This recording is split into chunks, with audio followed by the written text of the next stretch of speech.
আসসালামু আলাইকুম। সবাইকে অনেক বেশি শুভেচ্ছা জানিয়ে শুরু করছি আমাদের আজকের রসায়ন এর দ্বিতীয় যে লেকচারটা আছে সেটা নিয়ে। আশা করছি সবাই ভালো আছেন, অনেক ভালো আছেন। আজকে আপনাদের যে লেকচারটা, ওইখানে আমাদের আজকে যে জিনিসগুলো আজকে আপনাদেরকে দেখানো হবে সেটা হচ্ছে আমরা আজকে পদার্থের অবস্থা, আপনাদের যে দ্বিতীয় চ্যাপ্টারটা আছে ওইটা দেখাবো। এবং আজকে সহ হিসাবে পদার্থের গঠনের কয়েকটা টপিক আছে, সেগুলাও আজকে আপনাদেরকে দেখাবো। আপনারা পুরো ক্লাসে আমার সাথে থাকবেন। ইনশাল্লাহ এই দুইটা অধ্যায়ের যে খুঁটিনাটি ব্যাপারগুলা আছে সেগুলা ইনশাল্লাহ আজকে আপনাদেরকে আহ যতটা সম্ভব ইনশাল্লাহ আপনাদের যে প্রবলেম গুলো হয় ওগুলো দূর করে দেব।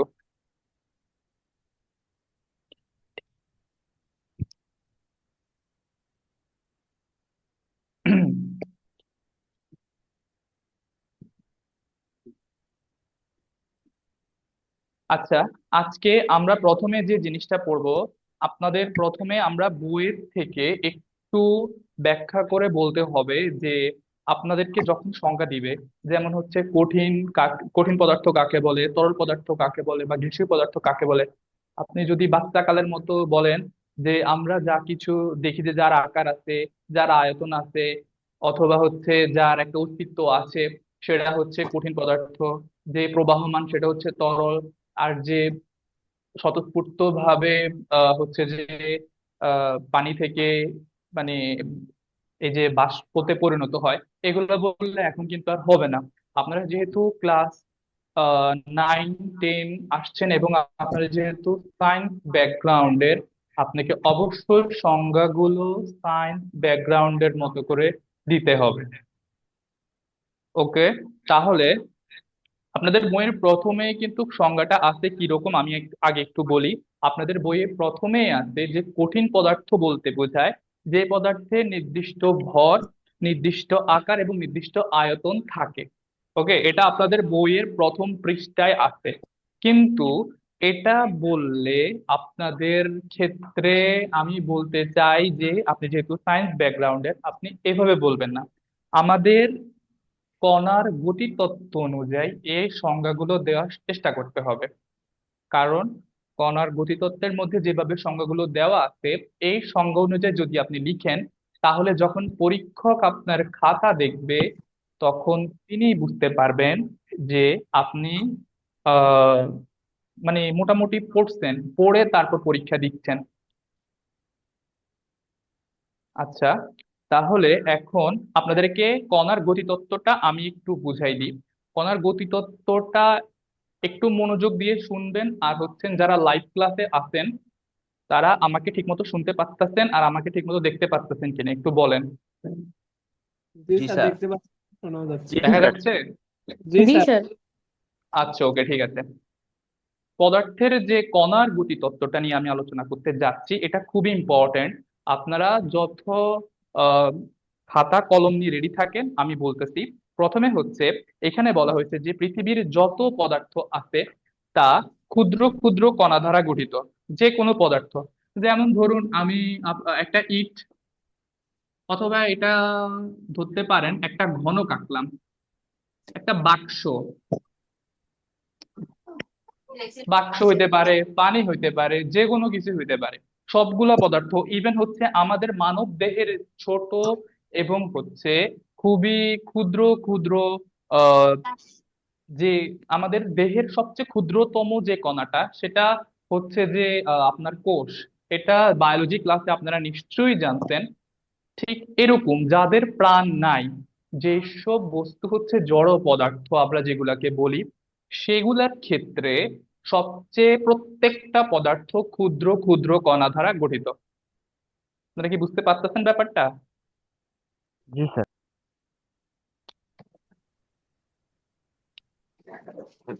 ভয়েসটা কি বুঝতে পারতেছেন? জি স্যার, বোঝা যাচ্ছে। আচ্ছা, ওকে, থ্যাংক ইউ। আচ্ছা, এখন দেখো, যখন আমি তোমাদেরকে বললাম যে আমি তোমাদেরকে কণার গতিতত্ত্বের মাধ্যমে ব্যাপারটা বুঝাই দিব, তো প্রথমে আমাকে জানতে হবে আন্ত কণা আকর্ষণ শক্তি।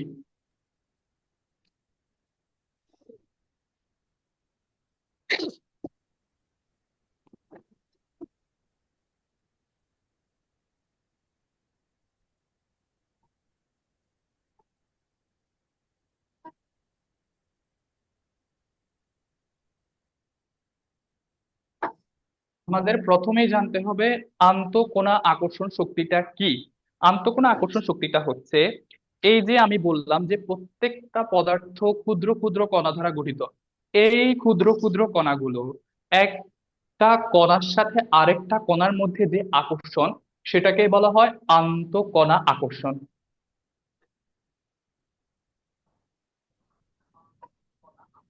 আচ্ছা, আরেকবার বলি তোমাদেরকে আমার সাথে। তো আমি আশা করছি যে তোমরা এটা খাতায় উঠাচ্ছ। আন্তঃকণা আকর্ষণ শক্তি, আন্তঃকণা আকর্ষণ শক্তিটা কি? এই যে বললাম পৃথিবীর সকল বস্তু ক্ষুদ্র ক্ষুদ্র কণা দ্বারা গঠিত। এই ক্ষুদ্র ক্ষুদ্র কণাগুলোর মধ্যে যে আকর্ষণ, এটাকে বলা হয় আন্তঃকণা আকর্ষণ শক্তি। বুঝতে পারছো ব্যাপারটা? জি আচ্ছা, ওকে। এখন আন্তঃকণা আকর্ষণ শক্তি, এটা তোমরা বুঝলা। এটার সাথে আরেকটা জিনিস বুঝতে হবে, সেটা হচ্ছে গতি শক্তি। সেটা হচ্ছে গতি শক্তি। আন্তঃকণা আকর্ষণ প্লাস গতি শক্তি দুইটাই বুঝতে হবে। তোমরা নোট করে নিছো আন্তঃকণা আকর্ষণ, যেটা আকর্ষণ শক্তি যেটা বললাম আমি স্যারে? জি আচ্ছা, গতি শক্তিটা কি তোমাদেরকে এমনিতে আমি সবসময় চেষ্টা করি যে বইয়ের ভাষায় না বলে একটু তোমরা যাতে বুঝো ওই ভাষায় বলতে, ওকে? যাতে তোমরা যদি কোনো ক্রমে সংজ্ঞাটা ভুলে যাও, অন্তত বেসিক কনসেপ্টটা নিয়ে যে পরীক্ষার হলে যাতে লিখতে পারো। আচ্ছা, তাহলে আমি যদি বলি যে গতি শক্তিটা কি, ধরো একটা গতিশীল বস্তু, সে তার গতির কারণে যে শক্তিটা লাভ করে সেটাই হচ্ছে গতিশক্তি। কোনো গতিশীল বস্তু তার গতির জন্য যে শক্তি লাভ করে সেটাই হচ্ছে গতিশক্তি। যেমন ধরো আমি যদি বলি, আমাদের এই যে বিশ্ব ব্রহ্মাণ্ড, আমাদের সূর্যকে কেন্দ্র করে চারদিকে যে গ্রহ নক্ষত্রগুলা ক্রমান্বয়ে ওইগুলা তোমার গতিশীল আছে। এই গতিশীল থাকার কারণে এদের মধ্যে যে শক্তি উৎপন্ন হয় সেটাই হচ্ছে আমার গতিশক্তি। তোমরা কি বুঝতে পারছো গতিশক্তি? জি জি স্যার। স্যার। জি স্যার। আচ্ছা, ওকে। এখন দেখো, আমরা দুইটা পদার্থের বেসে সংজ্ঞা দিব। যেহেতু আমরা নবম দশম শ্রেণীতে পড়ি, আমরা বইয়ের প্রথম পৃষ্ঠার মতো করে সংজ্ঞা দিতে পারি, কিন্তু সেই ক্ষেত্রে স্যারে আমাদের সম্পর্কে ধারণা হবে আমরা কোনো রকমে গা বাঁচানোর জন্য পড়ে আসছি।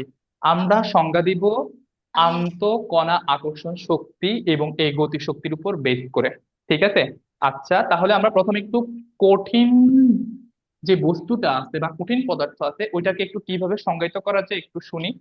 কঠিন পদার্থ যেটা, এটার ক্ষেত্রে ধরো কঠিন যে কোনো একটা পদার্থ আমি নিলাম। হুম, আমি ধরো একটা জারের মধ্যে একটা কঠিন পদার্থ নিলাম।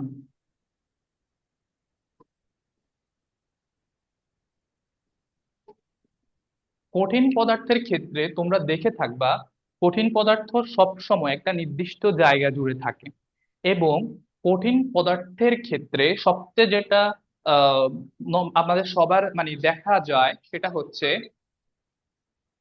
কঠিন পদার্থের ক্ষেত্রে আমাদের যেটা সবচেয়ে বেশি লক্ষ্য করি সেটা হচ্ছে কঠিন পদার্থের এক মানে একদমই একটা নির্দিষ্ট আকার থাকে, একটা নির্দিষ্ট আকৃতি থাকে।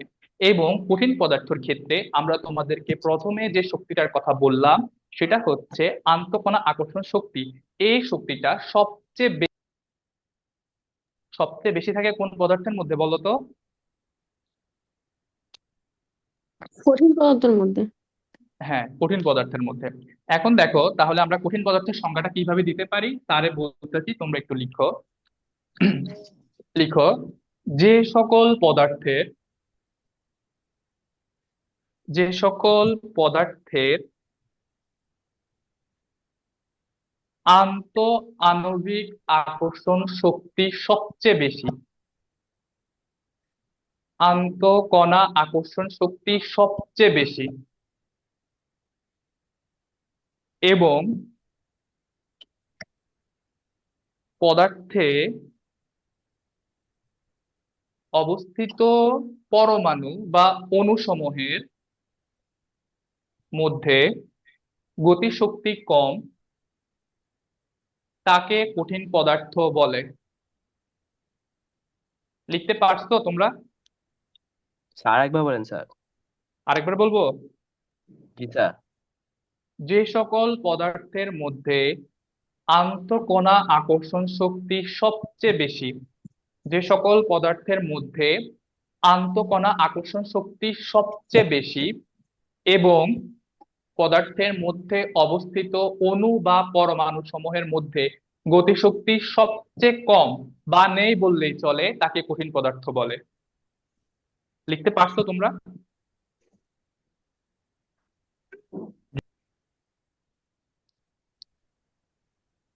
লিখতে পারছো? জি স্যার। জি আচ্ছা, ওকে। তোমরা এখন সংজ্ঞার মাধ্যমে বুঝতে পারো। আমি কঠিনটা তোমাদেরকে একটু ভালো করে বুঝিয়ে দিচ্ছি যাতে বাকিগুলোর ক্ষেত্রে তোমাদের সময় কম লাগে। কঠিন পদার্থের ক্ষেত্রে আমরা দেখি অণুগুলা খুবই কাছাকাছি অবস্থিত, খুবই কাছাকাছি। এই যে অণু পরমাণুগুলো একদম কাছাকাছি থাকে। কাছাকাছি থাকার কারণে হয় কি তাদের মধ্যে, আচ্ছা একটা সহজ জিনিস বুঝো, যখন আমরা কারো কাছে থাকি, যতটা কাছে থাকি তত আমাদের বন্ড কি হয়, শক্তিশালী হয় নাকি দুর্বল হয় বলো তো? শক্তিশালী হয়। শক্তিশালী স্যার। হুম। শক্তিশালী হয় তো। হুম। আমরা যত কাছে থাকি আমাদের বন্ডটা ততই শক্তিশালী হয়, তাই না? তো সেই হিসাবে দেখো আমাদের আন্তঃকণা আকর্ষণ কঠিন পদার্থের জন্য সবচেয়ে বেশি। কারণ হচ্ছে প্রত্যেকটা অণু একটার সাথে একটা খুব কাছাকাছি লেগে থাকে, এই জন্য পদার্থটা হচ্ছে কঠিন পদার্থ। ঠিক আছে? জি স্যার। জি জি স্যার। ওকে। এবার আমরা তরল পদার্থটা একটু বলি।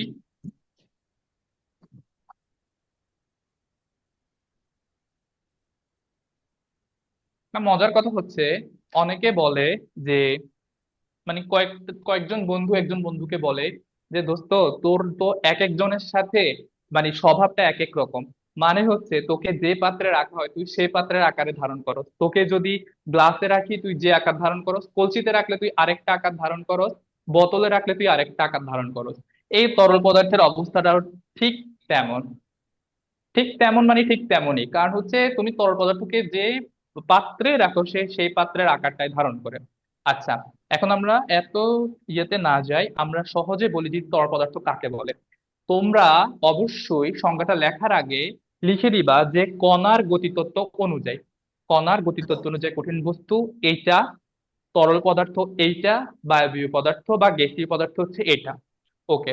তরল পদার্থ হচ্ছে যে সকল পদার্থের, যে সকল পদার্থের আন্তঃকণা আকর্ষণ শক্তি মাঝামাঝি পর্যায়ের, আন্তঃকণা আকর্ষণ শক্তি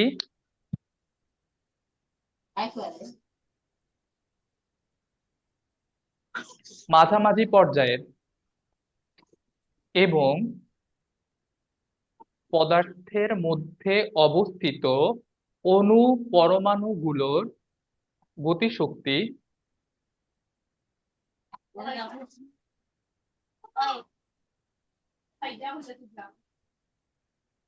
পরমাণুগুলোর মধ্যে অবস্থিত অণু পরমাণু সমূহের গতিশক্তি কঠিন পদার্থের তুলনায় বেশি, কঠিন পদার্থের তুলনায় বেশি, কঠিন পদার্থের তুলনায় বেশি, তাকে তরল পদার্থ বলে।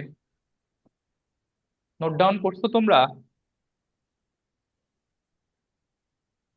স্যার আরেকবার বলে দেন। আচ্ছা, আরেকবার বলি। সেটা হচ্ছে যে সকল পদার্থের, যে সকল পদার্থের আন্তঃকণা আকর্ষণ শক্তি মাঝামাঝি এবং পদার্থের মধ্যে অণু এবং পরমাণুগুলোর মধ্যে গতিশক্তি কঠিন পদার্থের থেকেও বেশি, তাকে তরল পদার্থ বলে। লিখছো? জি জি স্যার। স্যার। জি স্যার। স্যার। ওকে। এবার আমরা লিখবো গ্যাসীয় বা বায়বীয় পদার্থ। যে কোনো একটা বললেই হয়।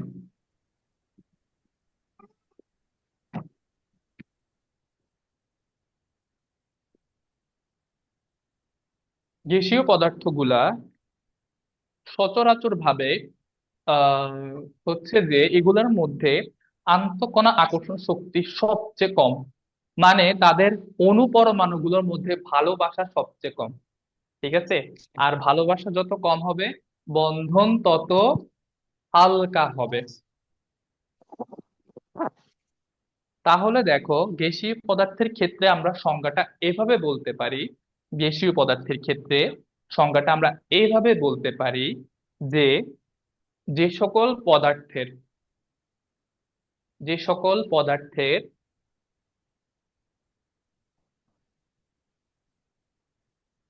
যে সকল পদার্থের আন্তঃকণা আকর্ষণ শক্তি সবচেয়ে কম, যে সকল পদার্থের আন্তঃকণা আকর্ষণ শক্তি সবচেয়ে কম, যে সকল পদার্থের আন্তঃকণা আকর্ষণ শক্তি সবচেয়ে কম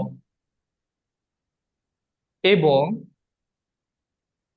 পদার্থের মধ্যে অবস্থিত অণু পরমাণুগুলোর গতি শক্তি সর্বোচ্চ, তাকে বলা হয় গ্যাসীয় বা বায়বীয় পদার্থ। লিখতে পারছো? জি স্যার। জি ওকে, এবার দেখো, তোমরা কিন্তু এই সংজ্ঞাগুলো যখন দিবা, প্রত্যেকটা সংজ্ঞার আগে কিন্তু তোমরা বলবা যে কণার গতিতত্ত্ব অনুসারে, এই কথাটা মাস্ট বি বলবা।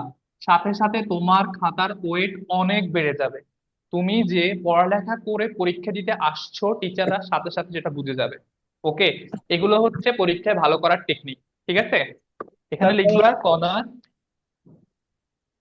গতিতত্ত্ব অনুসারে। যখন পরীক্ষায় আসবে যে কঠিন পদার্থ কাকে বলে, তখন তোমরা লিখবা কণার গতিতত্ত্ব অনুসারে, তারপরে স্যার যা যা বলছি তা তা লিখে দিবা। আমার কথা বুঝতে পারছো তোমরা? জি স্যার। জি স্যার। জি স্যার। আচ্ছা, এখন দেখো, আমরা তোমাদের আজকের টপিকের আরো একটা ইম্পর্টেন্ট টপিক, আমরা টপিকগুলো প্রথমে তোমাদেরকে ধারণা দিয়ে দেন হচ্ছে আমরা ইম্পর্টেন্ট কোশ্চেন গুলোতে চলে যাব যেগুলা বোর্ডে আসে। হ্যাঁ, তোমাদেরকে আমরা প্রতিজ্ঞা করছিলাম যে আমরা অবশ্য কোশ্চেন গুলো দেখাবো।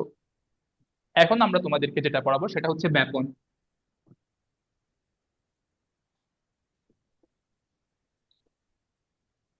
এখন তোমাদেরকে যেটা পড়াবো সেটা হচ্ছে ব্যাপন। একটু খেয়াল করো, স্যারে তোমাদেরকে সবসময় বলছি যে আমরা তোমাদেরকে এমন ভাবে পড়াবো যাতে তোমরা বুঝতে পারো, পরীক্ষাতে সংজ্ঞা শিখে গেলেও যাতে তোমরা সংজ্ঞাটা ভুলে যাও, তখন তোমরা কি করবা। এই জন্য ব্যাপনের ক্ষেত্রে আমি তোমাদেরকে একটু বলি, ব্যাপন প্রক্রিয়াটা হচ্ছে এরকম। ধরো, আমাদের এখানে যে জয়েন্টকৃত স্টুডেন্টটা আছে, সে জয়েন্টকৃত স্টুডেন্টের কারো কোনো একজনের মা পোলাও রান্না করতে। হ্যাঁ, পোলাও রান্না করার পরে এই গন্ধ আশেপাশে 3-4 ঘরে যায় কিনা বলো তো? জি স্যার। আচ্ছা, তারপরে আরেকটা আহ আমাদের কিছু প্রাণী আছে যেগুলোর ক্ষেত্রে আমরা আলাদা আলাদা গন্ধ পাই। যেমন গন্ধনকুলকে তোমরা চিনো? গন্ধনকুল, না স্যার। হ্যাঁ। গন্ধনকুল চিনো না? জি না। আচ্ছা, গন্ধনকুল এক একজনের ভাষায় হয়তো এক একটা বলা যায়, মানে বলতে পারে। বাট আমার মনে হয় তোমরা দেখবা যে একটা প্রাণী আছে হাঁস মুরগি চুরি করে, এগুলা আসলে একটা তোমার পোলাও সেন্ট আসে। বুঝছো? গাছের উপর চিনছো থাকে স্যার, প্রাণীগুলা? গাছের উপর থাকে প্রাণীটা, তার হুম, চেয়ার। বানরের মতো। না, তার গাছে চেয়ার। থাকে, গাছে থাকে, গাছে লাফালাফি করে। বুঝছো? তার বানর। না, বানর না, বানরের থেকে তো কোনো গন্ধ আসে না। এই প্রাণী যখন আসে এরা, আর বানর কি মুরগি খায়? মুরগির বাচ্চা, তারপরে হচ্ছে মুরগি, কবুতর যা আছে সব খায়। ইভেন হচ্ছে এরা যখন আসে তখন একটা পলাও সেন্ট বের হয়। বুঝছো? স্যার। হুম। এগুলাকে এক এক অঞ্চলে এক একটা বলে। তোমাদের অঞ্চলে কে কি বলে এটা, আচ্ছা ওটা বাদ দাও। বাট ওই প্রাণীটা যখন আসে, এই যে গন্ধটা ছড়ায়, এই গন্ধটাও কিন্তু আমাদের ব্যাপন প্রক্রিয়ায় ছড়ায়। বুঝছো? আর ব্যাপন প্রক্রিয়ার ক্ষেত্রে, ব্যাপন প্রক্রিয়া 3টে উপায়ে ছড়াইতে পারে। আমরা 3টা বস্তুর কথা বললাম, কঠিন, তরল, বায়বীয়। এই তিনটা প্রক্রিয়ায় পদার্থের স্বতঃস্ফূর্ত এবং সমানভাবে ছড়িয়ে পড়ে। স্বতঃস্ফূর্ত বলতে কি বোঝায় একটু বুঝো। স্বতঃস্ফূর্ত হচ্ছে, ধরো আমাদের স্টুডেন্টদের মধ্যে ছোটবেলায় হয়তো কেউ কেউ আছে যাকে স্কুলে কথা বললে সে নিজের প্ররোচনায় খুব দ্রুত ভাবে ব্যাগ গোছায় তাড়াতাড়ি স্কুলে চলে যাইতো। এরকম আছে না? আবার অনেকে আছে যাদেরকে স্কুলে পাঠানোর জন্য বাবা মা এবং টিচারের প্রচুর কষ্ট করে পাঠাইতে হইতো। এই যে প্রচুর কষ্ট করে যে পাঠানো, এটা স্বতঃস্ফূর্ত না। যখন সে নিজের মন থেকে সব ব্যাগ গোছায়, তারপর হচ্ছে সুন্দর করে ফুল ড্রেস পরে যখন স্কুলে যাচ্ছে, নিজের মানে নিজের তাগিদে বা নিজের পছন্দে, এটা হচ্ছে স্বতঃস্ফূর্ততা। বুঝতে পারছো? জি স্যার। জি আচ্ছা, যেমন হচ্ছে আমি যদি কাউকে গান গাওয়ার জি জন্য স্যার। বলি, সে যদি আমার বলার অপেক্ষায় থাকে, শুধু আমি বলার সাথে সাথে গান গাওয়া শুরু করে, এটা হচ্ছে স্বতঃস্ফূর্ততা। আর সে যদি গান না গায়, এটা স্বতঃস্ফূর্ততা না। ঠিক আছে? আচ্ছা, জি আর স্যার। সমানভাবে ছড়িয়ে পড়ার যে ব্যাপারটা, সেটা তো তোমরা বুঝো, যে একই রেঞ্জে ছড়িয়ে পড়া। মানে হচ্ছে পোলাওর গন্ধ যখন ছড়াবে, তখন আমার রুমে যেরকম আসবে, ঠিক আমার পাশের রুমের ভাইয়ের ঘরেও ঠিক সেভাবে যাবে, এবং তার পাশের ঘরে আমার আরো যে যে রিলেটিভরা আছে সবার ঘরে সমানভাবে যাবে। ব্যাপারটা তোমরা কি বুঝতে পারতেছো আস্তে আস্তে? স্যার। জি স্যার। জি স্যার, বুঝতে পারছি। ওকে। আবার তোমাদের মধ্যে একটা এটা বেশি হয় আমাদের তোমাদের এই ইয়ং জেনারেশনের মধ্যে, সেটা হচ্ছে পারফিউমের খুব বেশি ইউজ হয়। পারফিউম মেরে যখন কেউ টিউশন রুমে আসে অথবা প্রাইভেটে যায়, তখন দেখবা একজনে পারফিউম ইউজ করছে, বাট পুরা রুমে ওই পারফিউমটা ছড়াই গেছে। ছড়াইতে যে এই প্রক্রিয়াটাই হচ্ছে তোমার ব্যাপন। বুঝতে পারছো ব্যাপারটা? জি স্যার। জি ওকে। এই প্রক্রিয়াটা সবভাবেই ঘটে, যেমন এই যে কঠিন মাধ্যমেও ঘটে, তরল মাধ্যমেও ঘটে, বায়বীয় মাধ্যমেও ঘটে, তিনটা প্রক্রিয়াতেই ঘটে। তাহলে ব্যাপনের যে সংজ্ঞাটা তোমরা একটু লিখে নাও। লেখো যে কোনো মাধ্যমে কঠিন, তরল ও বায়বীয় পদার্থের, কোনো মাধ্যমে কঠিন, তরল ও বায়বীয় পদার্থের স্বতঃস্ফূর্ত ও সমানভাবে, স্বতঃস্ফূর্ত বানানটা একটু দেখো।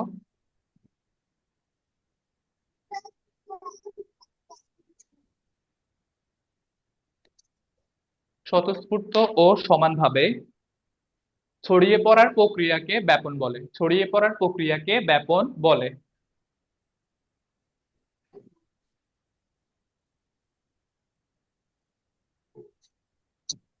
তোমরা কি লিখতে পারছো? জি স্যার। জি স্যার। আচ্ছা, এখন আমাদের পরের যে টপিকটা আছে সেটা হচ্ছে নিঃসরণ।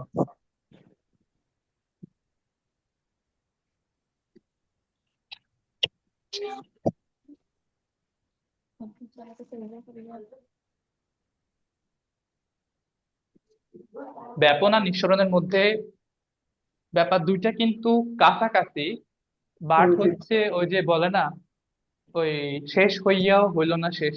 মানে দুইটা জিনিস সেম, কিন্তু তারপরও দুইটার মধ্যে পার্থক্য আছে। কি পার্থক্য একটু তোমাদেরকে বলি।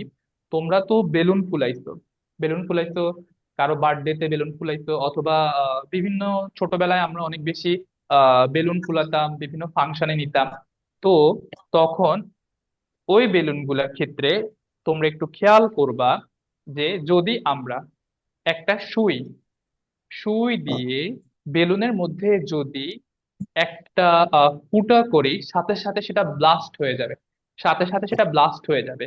কিন্তু আমি যদি আমার বেলুনটার মধ্যে একটু স্টেপ ওয়াচ, এটাকে আমরা বলি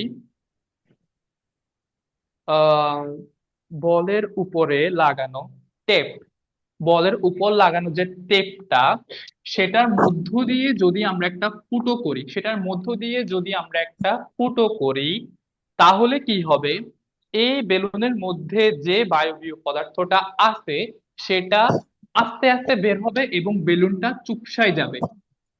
কিন্তু যদি এই টেপটা না দেওয়া হইতো, তাহলে আমি সুচ দেওয়ার সাথে সাথে এটা ব্লাস্ট হয়ে যাইত।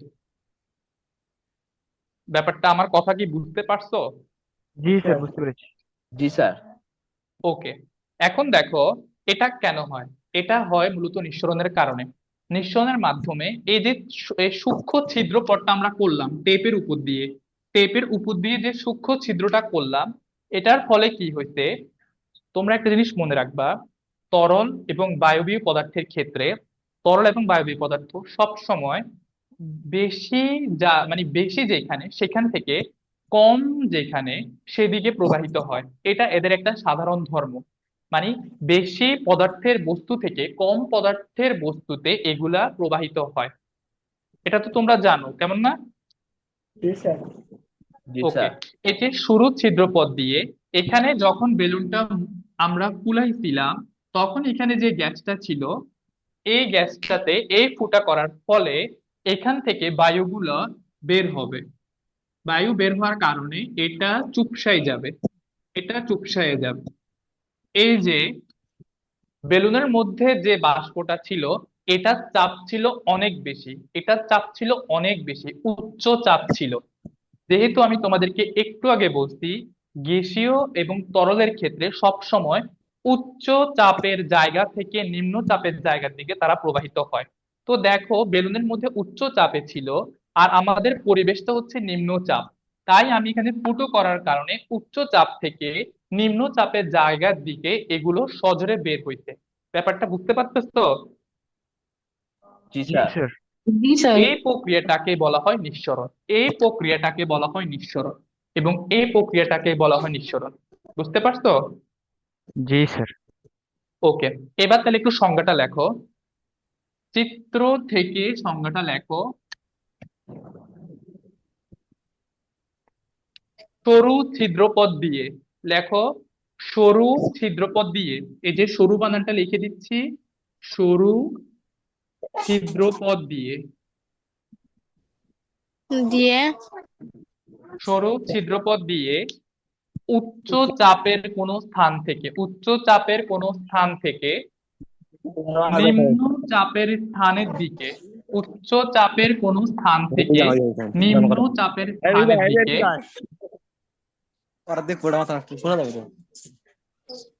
বুঝতেছি না, আবার বলো। জি স্যার আচ্ছা, নিম্নচাপের স্থানের দিকে সজোরে বেরিয়ে যাওয়ার। এই যে সজোরে বের হচ্ছে। ভাইয়া হ্যাঁ বলো। ভাইয়া বলতেছি যে আরেকবার প্রথম দিয়ে বলেন একটু সংজ্ঞাটা। আচ্ছা, সরু ছিদ্রপথ দিয়ে, এই যে বানানটা লিখে দিলাম। সরু হ্যাঁ, সরু ছিদ্রপথে ছিদ্রপথ থেকে উচ্চ স্থান থেকে নিম্ন হুম স্থানের দিকে উচ্চ চাপ উচ্চ লেখো, স্থান- সরি, উচ্চ চাপ লেখো। ওইটা বইয়ের মানে স্ট্যান্ডার্ড। উচ্চ চাপের স্থান উচ্চ থেকে চাপ উচ্চ নিম্ন চাপের চাপ, স্থানের দিকে ধাবিত হয়। হ্যাঁ হ্যাঁ। এই যে দেখো এটা হচ্ছে উচ্চ চাপ আর এটা হচ্ছে নিম্নচাপ।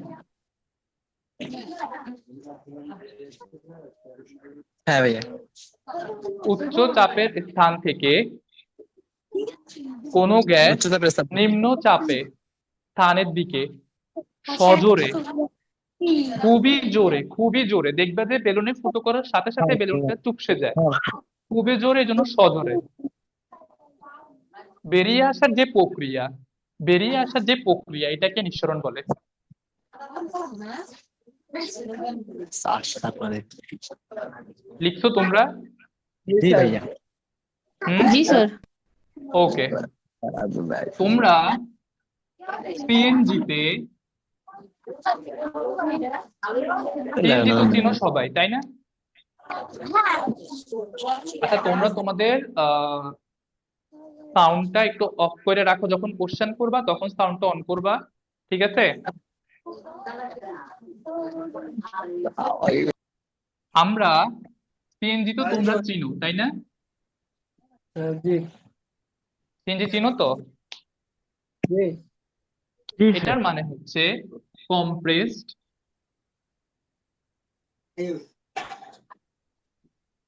ন্যাচারাল গ্যাস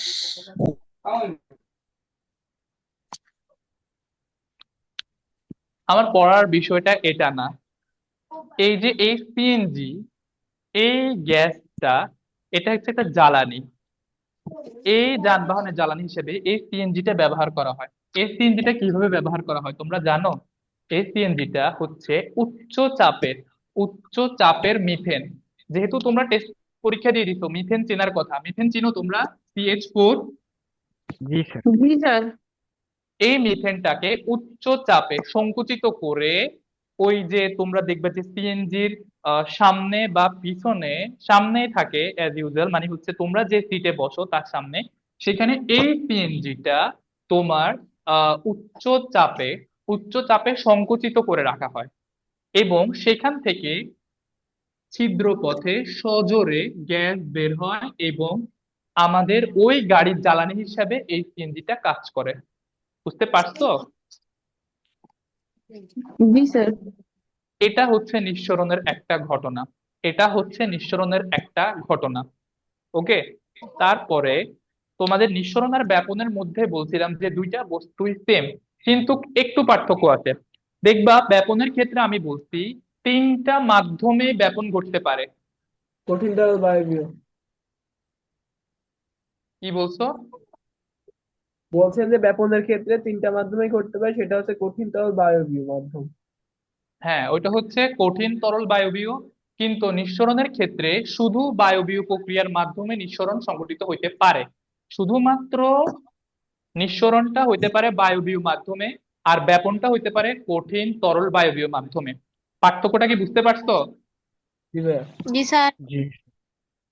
আচ্ছা, এরপরে তোমাদের বইয়ে যে ব্যাপারটা আছে, গলন এবং স্ফুটন।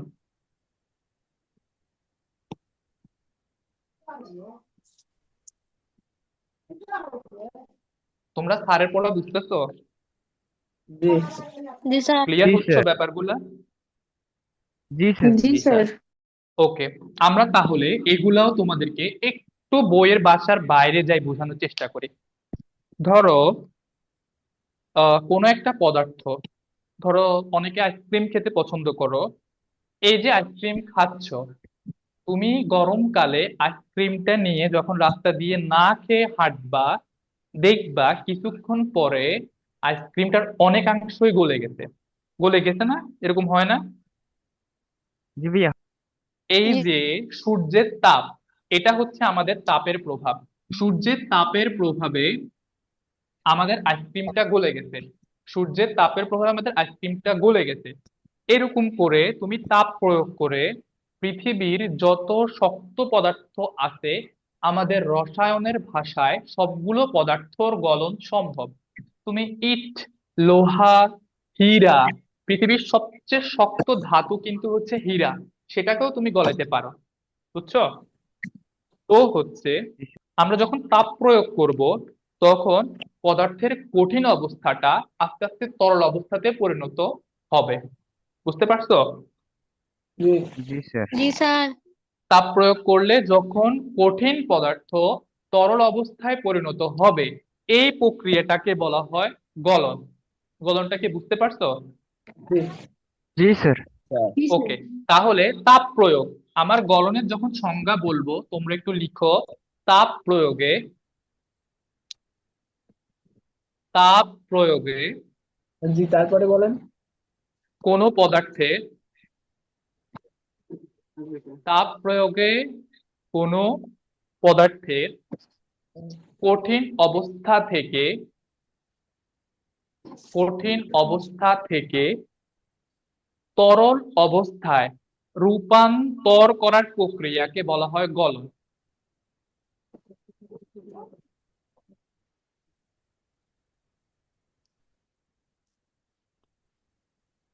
আবার বলবো?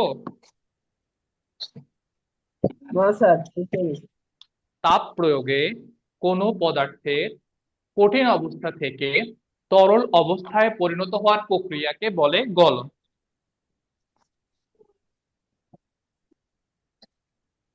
তোমরা একটা ইনফরমেশন মনে রাখবা, এক বায়ুমণ্ডলীয় চাপ বা 1 atm, এই চাপে বরফের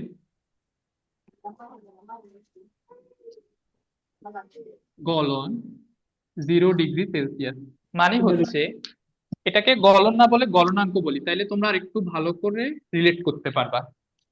যখন আমি একটা বরফের টুকরোকে 1 ATM চাপ যেখানে হচ্ছে সেখানে যদি নিয়ে যেতে পারি, তাহলে সেখানে যদি 0°C তাপমাত্রা হয়, তাহলে বরফের টুকরোটা গলে যাবে। তাহলে বরফের টুকরোটা গলে যাবে। এটা কি বুঝতে পারছো ব্যাপারটা? জি স্যার। জি ওকে, স্যার। এখন দেখো আমাদের ফুটনটা একটু দেখাই। আমাদের প্রথমে ছিল কঠিন পদার্থ, ওকে আমরা গলন প্রক্রিয়ায় বানালাম তরল। এখন আমাদের পরের আরেকটা জিনিস ছিল, সেটা হচ্ছে সেটা হচ্ছে কি স্ফুটন। স্ফুটনটা এখান থেকে তোমাদেরকে দেখাই। স্ফুটনের ফলে আমাদের তরলটা হয়ে যাবে বায়বীয়। আচ্ছা, আমি গলনের উদাহরণটা দিয়েছি, স্ফুটনের একটু উদাহরণ দিই। তোমরা দেখবা যখন, এটা স্পেশালি মেয়েরা বেশি দেখবা, সেটা হচ্ছে যখন ভাত রান্না করতে যাওয়া হয় তখন দেখবা কিছুক্ষণ পর পর একটু পানি দিতে হয়। কিছুক্ষণ পর পর একটু পানি দিতে হয়। তখন দেখবা কিছুক্ষণ পরে যখন তুমি ভাত বা তরকারির ঢাকনাটা উঠাবা, ঢাকনাটা উঠাবা, তখন দেখবা ওই ঢাকনার গায়ে কিছু পানির ফোঁটা আছে। দেখছো এটা তোমরা? জি। জি স্যার।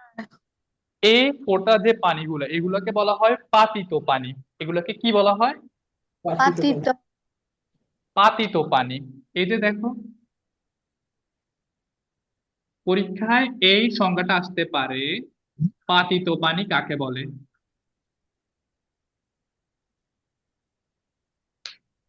পাতিত পানি, পাতিত পানি হচ্ছে যখন আমরা স্ফুটন প্রক্রিয়ায় তরল থেকে গ্যাসীয় অবস্থায় যাওয়ার সময় কোনো প্রতিবন্ধক দিয়ে যদি আটকাইয়া রাখি, তাহলে যে পানিটা বা যে তরলটা পাবো সেটাই হচ্ছে পাতিত পানি।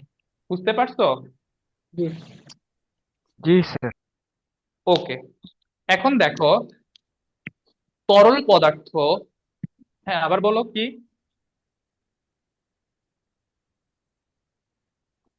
আচ্ছা, দেখো স্ফুটনের সংজ্ঞাটা তাহলে তোমরা লিখে রাখো।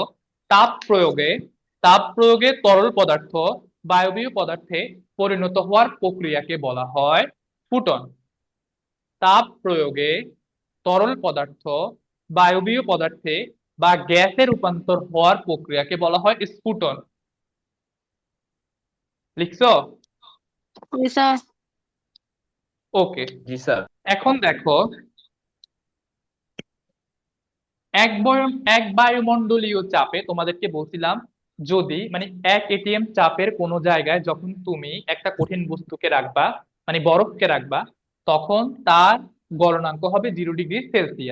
ঠিক সেম ভাবে তুমি যখন 1 ATM এর কোনো তাপের জায়গায় রাখো, তার যে তরল পদার্থ গ্যাসীয় বা বায়বীয় পদার্থে রূপান্তরিত হতে যে তোমার তাপমাত্রাটা লাগবে সেটাকে বলা হয় স্ফুটন। এবং স্ফুটন থেকে হচ্ছে স্ফুটনাঙ্ক। স্ফুটনাঙ্কটা স্ফুটন থেকে আসছে। বুঝতে পারছো? জি স্যার।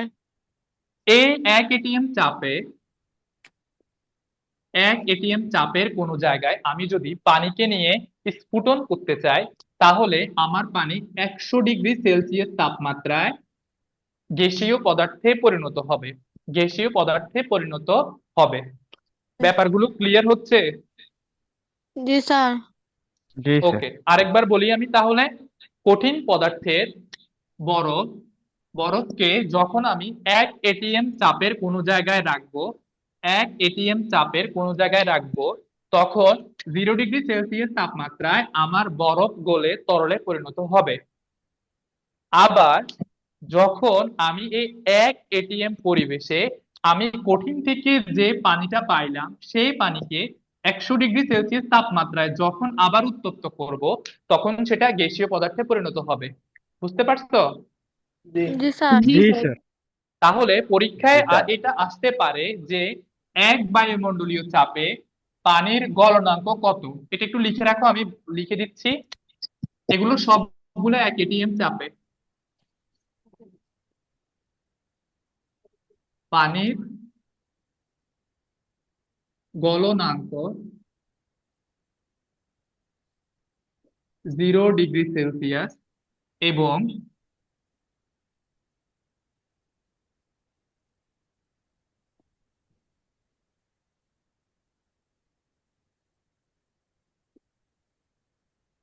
100 degree Celsius. বুঝতে পারছো? জি স্যার জি এই ইনফরমেশনটা জি স্যার কিন্তু তোমাদের ম্যাথ করার ক্ষেত্রেও কাজে লাগবে এবং এমসিকিউ তে আসবে। যেহেতু আমরা তোমাদের বলছি যে সিকিউ এবং এমসিকিউ দুইটাতে কিভাবে ভালো করা যায় সেই টেকনিক গুলো তোমাদের নিয়ে আলোচনা করব।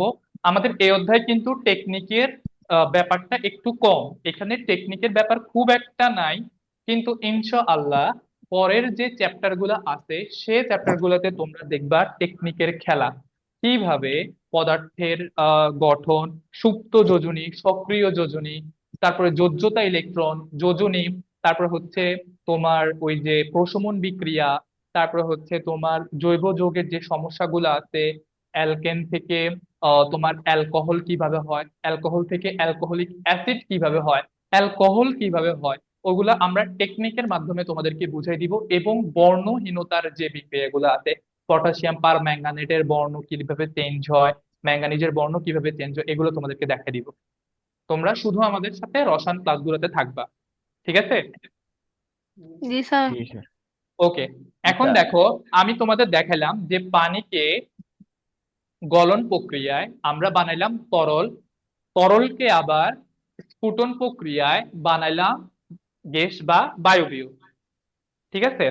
এখন জি আমি স্যার এই প্রক্রিয়াটাকে আবার রিভার্স করব। কিভাবে রিভার্স করব? শুধু আমার ঘনীভবন করতে হবে। ঘনীভবন, একসাথে সবগুলা টার্ম ভালো করে বুঝে নিবা। ঘনীভবনটা কি? ঘনীভবন মানে হচ্ছে চাপ প্রয়োগ করে তাকে সংকুচিত করার ট্রাই করা। যেমন হচ্ছে তোমার, আমরা প্রথমে যে কথা বলছি, এই যে আন্তঃকণা আকর্ষণ শক্তি তোমার আহ এই যে গ্যাসীয় বস্তুর ক্ষেত্রে হচ্ছে সবচেয়ে বেশি। আমরা ঘনীভবন করব মানে এগুলাকে কাছাকাছি নিয়ে আসবো। ঘনীভবন করার ফলে কি হবে?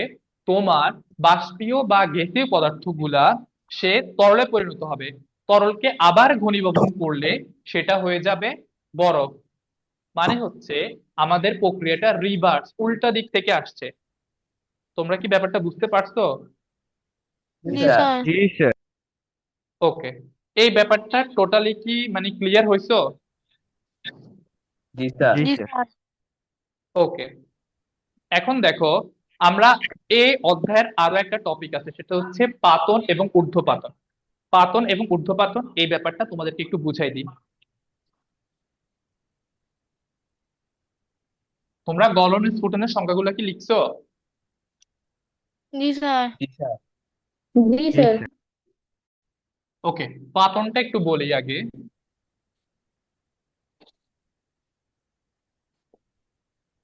ঊর্ধ্বপাতনটা একটু পরে বলতেছি, কারণ পাতন এবং ঊর্ধ্বপাতনের মধ্যে সূক্ষ্ম একটু ডিফারেন্স আছে। কোনো তরল পদার্থকে যখন তুমি তাপ প্রদান করবা, তাপ প্রদান করার ফলে ওই তরল পদার্থ বাষ্পে পরিণত হবে, এবং বাষ্পে পরিণত হওয়ার এই প্রক্রিয়াটাই হচ্ছে পাতন। অর্থাৎ আমাদের একটু আগে যে স্ফুটনটা পড়ছি, এই স্ফুটনের সাথে এর একটু সম্পর্ক আছে। দেখো, কোনো তরল পদার্থকে তাপ প্রদান করে যখন ওই তরল পদার্থকে আমি বাষ্পে পরিণত করতেছি, তখন তাকে বলা হয় কি? বাষ্পীভবন। বাষ্পীভবন বলা হয়।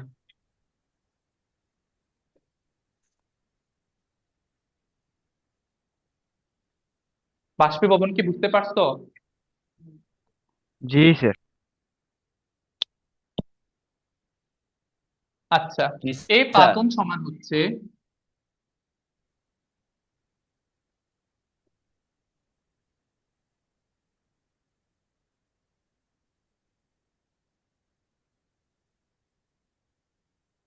বুঝাই দিচ্ছি, তোমরা আগে এটা একটু খাতায় লিখে নাও। পাতন সমান বাষ্পীভবন প্লাস ঘনীভবন, এটা একটু খাতায় লিখে নাও, তারপর আমি বুঝাই দিচ্ছি ব্যাপারটা।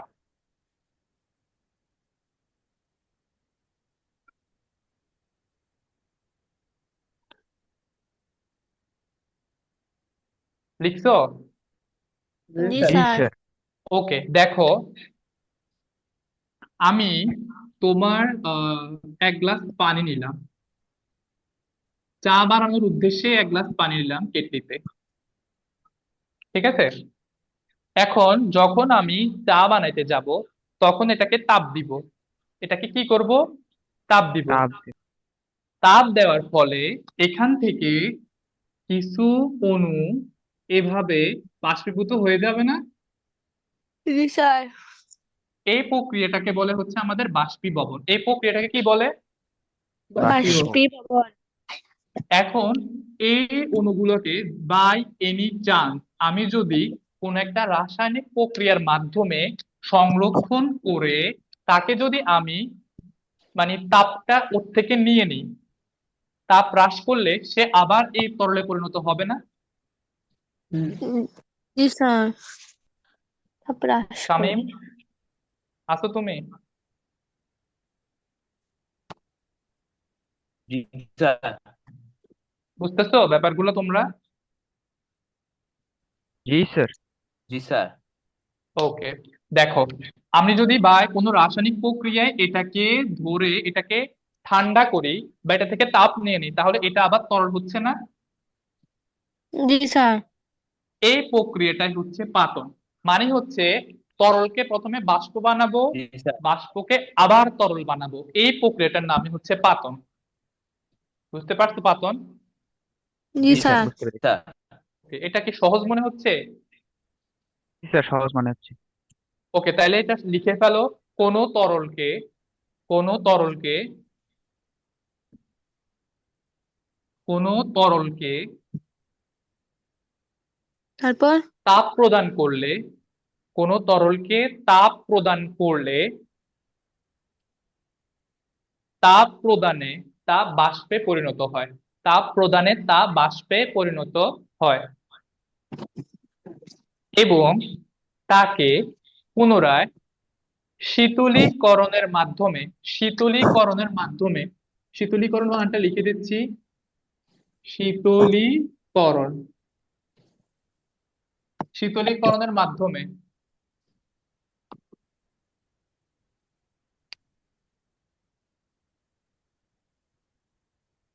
শীতলীকরণ বানানটা কি লিখছো স্যার আবার বলুন।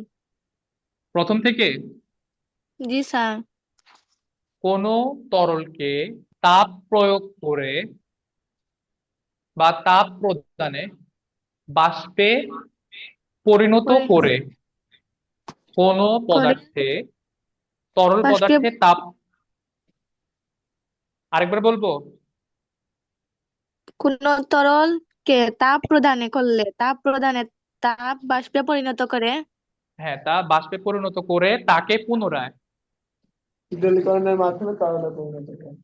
হুম জি স্যার। পরিণত করে তাকে পুনরায় মাধ্যমে।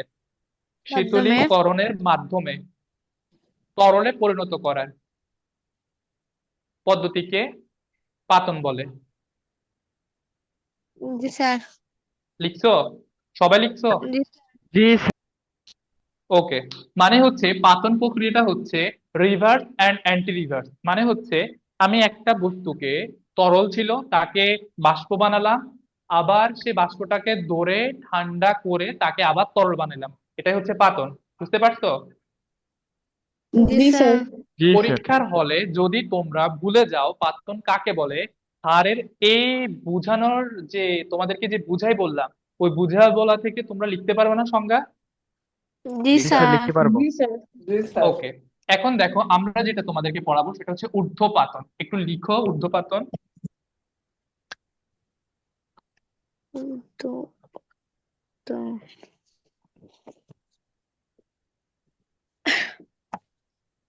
এই পৃথিবীতে এমন কিছু পদার্থ আছে যাকে তুমি তাপ দিলে সে তরল হয় না, সে সরাসরি কঠিন।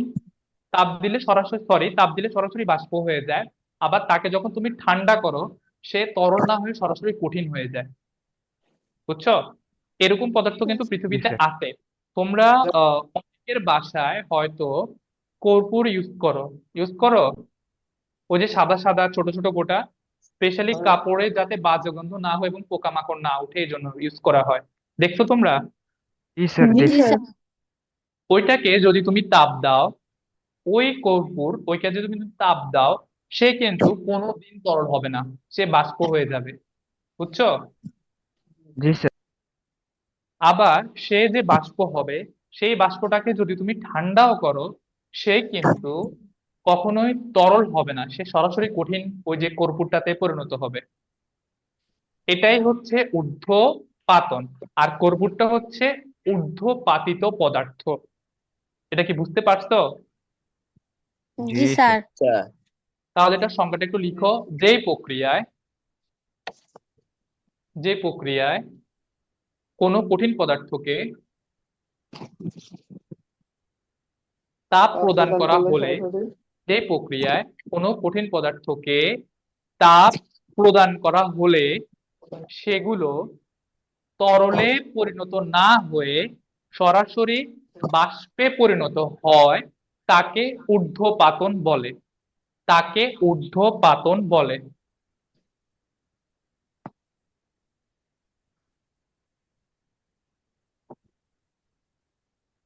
লিখছো? যে জি স্যার। মানে হচ্ছে যে প্রক্রিয়ায় কোনো কঠিন পদার্থকে তাপ প্রয়োগ করা হলে সে তরল না হয়ে বাষ্পে পরিণত হয়, তাকে বলা হয় আমাদের ঊর্ধ্বপাতন। বুঝতে পারছো? জি স্যার। ঊর্ধ্বপাতনের যে উদাহরণগুলো আছে বইয়ে সুন্দরভাবে আছে, ওইখান থেকে নোট করে মানে পড়বা, নোট করার দরকার নাই, পড়লে ওইখানে দাগায় দাগায় পড়বা। ওইখানে নিশাদল আছে, কর্পূর আছে, ন্যাপথালিন আছে, এগুলো হচ্ছে উচ্চতর ক্লাসের পড়া। আহ যখন তোমরা এগুলো নিয়ে স্টাডি করবা, হায়ার স্টাডি, তখন এগুলো সম্পর্কে জানতে পারবে, এখন জাস্ট মুখস্থ করে নিবা। বুঝতে পারছো? জি স্যার। এমসিকিউতে কিন্তু আসবে এটা। ওকে? জি স্যার। ওকে। আমাদের এই অধ্যায়টার মধ্যে যে টপিক গুলা পরীক্ষায় আসতে পারে সেগুলা আমরা কমপ্লিট করে ফেলছি। এই অধ্যায়ের মধ্যে তোমাদের কোনো সমস্যা আছে? আমাদের আজকের টপিকে পদার্থের গঠনেরও কয়েকটা অংশ আছে। বুঝছো? জি স্যার। জি স্যার। এই অধ্যায়টা কি তোমরা বুঝছো মোটামুটি, মানে একদম ভালোভাবে ধারণা আসছে? জি জি স্যার। স্যার। জি স্যার। তাহলে এখান থেকে সংজ্ঞা বা খ বিভাগের কোনো প্রশ্ন আসলে তোমরা পারবা? যে জি ইনশাল্লাহ স্যার। স্যার, পারবো। জি স্যার। ওকে, ঠিক আছে।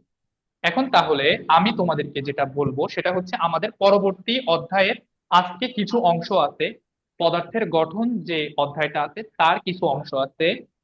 যেমন হচ্ছে ওইখান থেকে আজকে আমাদের আছে পারমাণবিক হিসাব, ইলেকট্রন, প্রোটন ও নিউট্রন, পরমাণু মডেল, ইলেকট্রন বিন্যাস এবং আইসোটোপ। আমার সাথে প্রথম ক্লাসে কে ছিলা বলো তো? রসায়নে কে কে ছিলা? জি না স্যার, করিনি। ছিলা তুমি? জি স্যার। তুমি নতুন আসছো? জি স্যার। আচ্ছা। আমার মনে হয় আমার সাথে সিয়াম ছিল, আনিকা তাবাসসুম ছিল, আর শামীম ছিল, তাই না? জি স্যার। জি স্যার। আরো জি কয়েকজন স্যার। ছিল, ওনাদের নাম মনে পড়তেছে না ঠিক। আরো 6 থেকে 7 জন ছিল। আচ্ছা, বাদ দাও এটা। তাহলে আমরা আজকে, ওইদিন আমি বলছিলাম আইসোটোপ যদিও আমাদের পরের টপিক, তারপরে ওইদিন বলছিলাম আমি, দেখো,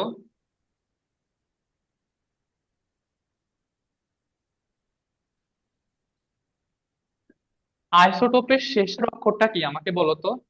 প প। প্রোটন প না? জি স্যার।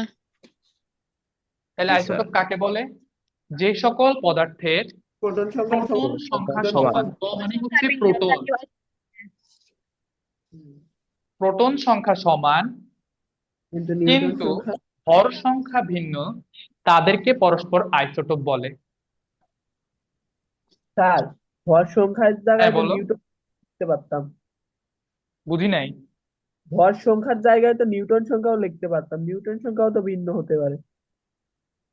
তোমার ভর সংখ্যা ভিন্ন হওয়ার মানে হচ্ছে নিউট্রন সংখ্যা ভিন্ন। কিভাবে তোমাকে দেখাই? মিশন সরকার আমাকে কোশ্চেন করছো। জি স্যার। ওকে, দেখো, কার্বন 6 12, কার্বন 13 6, কার্বন 14 6। দেখো, সবগুলা কার্বনের প্রোটন সংখ্যা সমান 6 6 6, কিন্তু ভর সংখ্যা ভিন্ন। দেখতে পারছো? জি স্যার।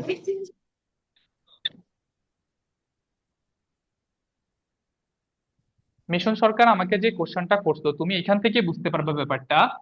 এই যে 12 13 14 হয়েছে, এটা হয়েছে মূলত নিউট্রন সংখ্যার কারণে।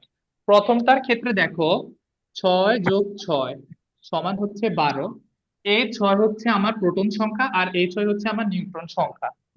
পরেরটাতে দেখো, 6 + 7 সমান 13, 6 + 8 সমান 14। তো নিউট্রন সংখ্যার পরিবর্তনের কারণেই আমার ভর সংখ্যাটা পরিবর্তন হয়েছে, তাই না? জি স্যার। জি স্যার। তাহলে তুমি আমাদের রসায়ন বিজ্ঞানের সবচেয়ে বেশি যে জিনিসটা নিয়ে আলোচনা হয় সেটা হচ্ছে ভর সংখ্যা। নিউটন সংখ্যা নিয়ে আলোচনা হয়, কিন্তু তুমি যখন সংজ্ঞা বলবা, নিউটন সংখ্যা বললে তোমারটা কাটবে না, ঠিক আছে? কিন্তু তুমি ভর সংখ্যা বলবা, কারণ তোমাকে আমি একটু আগেই বলছি, তুমি যত ব্যাখ্যা সেটা বিশ্লেষণ করে সংজ্ঞাগুলো লিখবা, তত তোমার প্রতি তাদের ধারণা হবে যে তুমি বই খুঁটিয়ে খুঁটিয়ে পড়ছো। এবং তোমার পরবর্তী প্রশ্নগুলো যখন ওনারা দেখবে, ওনারা এটা ভেবে দেখবে যে তুমি বইটা পড়ে লিখছো। বুঝতে পারছো আমার কথা, মিশন? জি বুঝতে পারছি স্যার। তাহলে হচ্ছে আমাদের সবগুলোর এখানে নিউটন সংখ্যার মানে পরিবর্তন হয়েছে, মানে হচ্ছে নিউটন সংখ্যার পরিবর্তনের কারণে আমাদের ভর সংখ্যা পরিবর্তিত হয়েছে। এই জন্য বলতে হবে যে প্রোটন সংখ্যা সমান, কিন্তু ভর সংখ্যা ভিন্ন। বুঝতে পারছো? সবাই জি স্যার। বুঝছো? জি স্যার। জি জি স্যার। স্যার। ওকে, আমাদের আজকের যে টপিক আছে সেখানে প্রথম যে টপিক সেটা হচ্ছে মৌলিক পদার্থ এবং যৌগিক পদার্থ। বুঝছো? আমাদের পর্যায় সারণীতে কয়টা মৌল আছে বলো তো? স্যার 118টা। 118টা। হ্যালো, কতটা আছে সবাই বলো, এটা জানার 118। কথা। 118টা। 118টি। হ্যাঁ, এই যে 118টি মৌল আছে, এগুলা হচ্ছে আমাদের মূল মৌলিক পদার্থ। এগুলো আমাদের কি? মৌলিক পদার্থ। মৌলিক পদার্থ। হুম। এই পর্যন্ত আমাদের 118টা মৌলিক মানে মৌল আবিষ্কৃত হয়েছে। 118টা। কয়টা? 118টি। 118। 118টা। 118। 118টা মৌল আবিষ্কার হয়েছে, যার মধ্যে 98টা আমরা কোত্থেকে পাইছি বলতো? স্যার মাটি থেকে। প্রকৃতি। প্রকৃতি থেকে। মাটি না, প্রকৃতি থেকে পাইছি। আমার পর্যায় সারণীর ফ্রি ক্লাসে আমি বলছিলাম খাদ ধাতুগুলা আমরা পাইছি কোত্থেকে? মাটি খাদ থেকে। ধাতুগুলো প্রকৃতিতে পাইছি, কিন্তু মৃৎখাত ধাতুগুলো আমরা মাটি থেকে পাইছি। আবার 14 নম্বর গ্রুপের যারা ছিল, ওদেরকে হ্যাঁ। আমরা বিভিন্ন খনি থেকে পাইছি, ইয়ে হিসাবে, আকরিক হিসাবে। বুঝছো? তোমাদেরকে যখন আমরা ওই অধ্যায়গুলোতে যাব তখন ভালো করে বুঝাবো, ঠিক আছে? জি স্যার। এই 98টা আমরা পাইছি প্রাকৃতিক ভাবে, আর 26 এগুলো আমরা পরীক্ষাগারে রাসায়নিক ভাবে তৈরি করছি। পরীক্ষাগারে রাসায়নিক ভাবে তৈরি করছি। দেখো, এটা কিন্তু প্রাকৃতিক, কিন্তু এটা যেহেতু আমরা গবেষণাগারে তৈরি করছি, এটাকে বলা হয় কৃত্রিম। এটাকে বলা হয় কৃত্রিম। কি বলা হয়? কৃত্রিম মৌল। কৃত্রিম মৌল বলা হয়।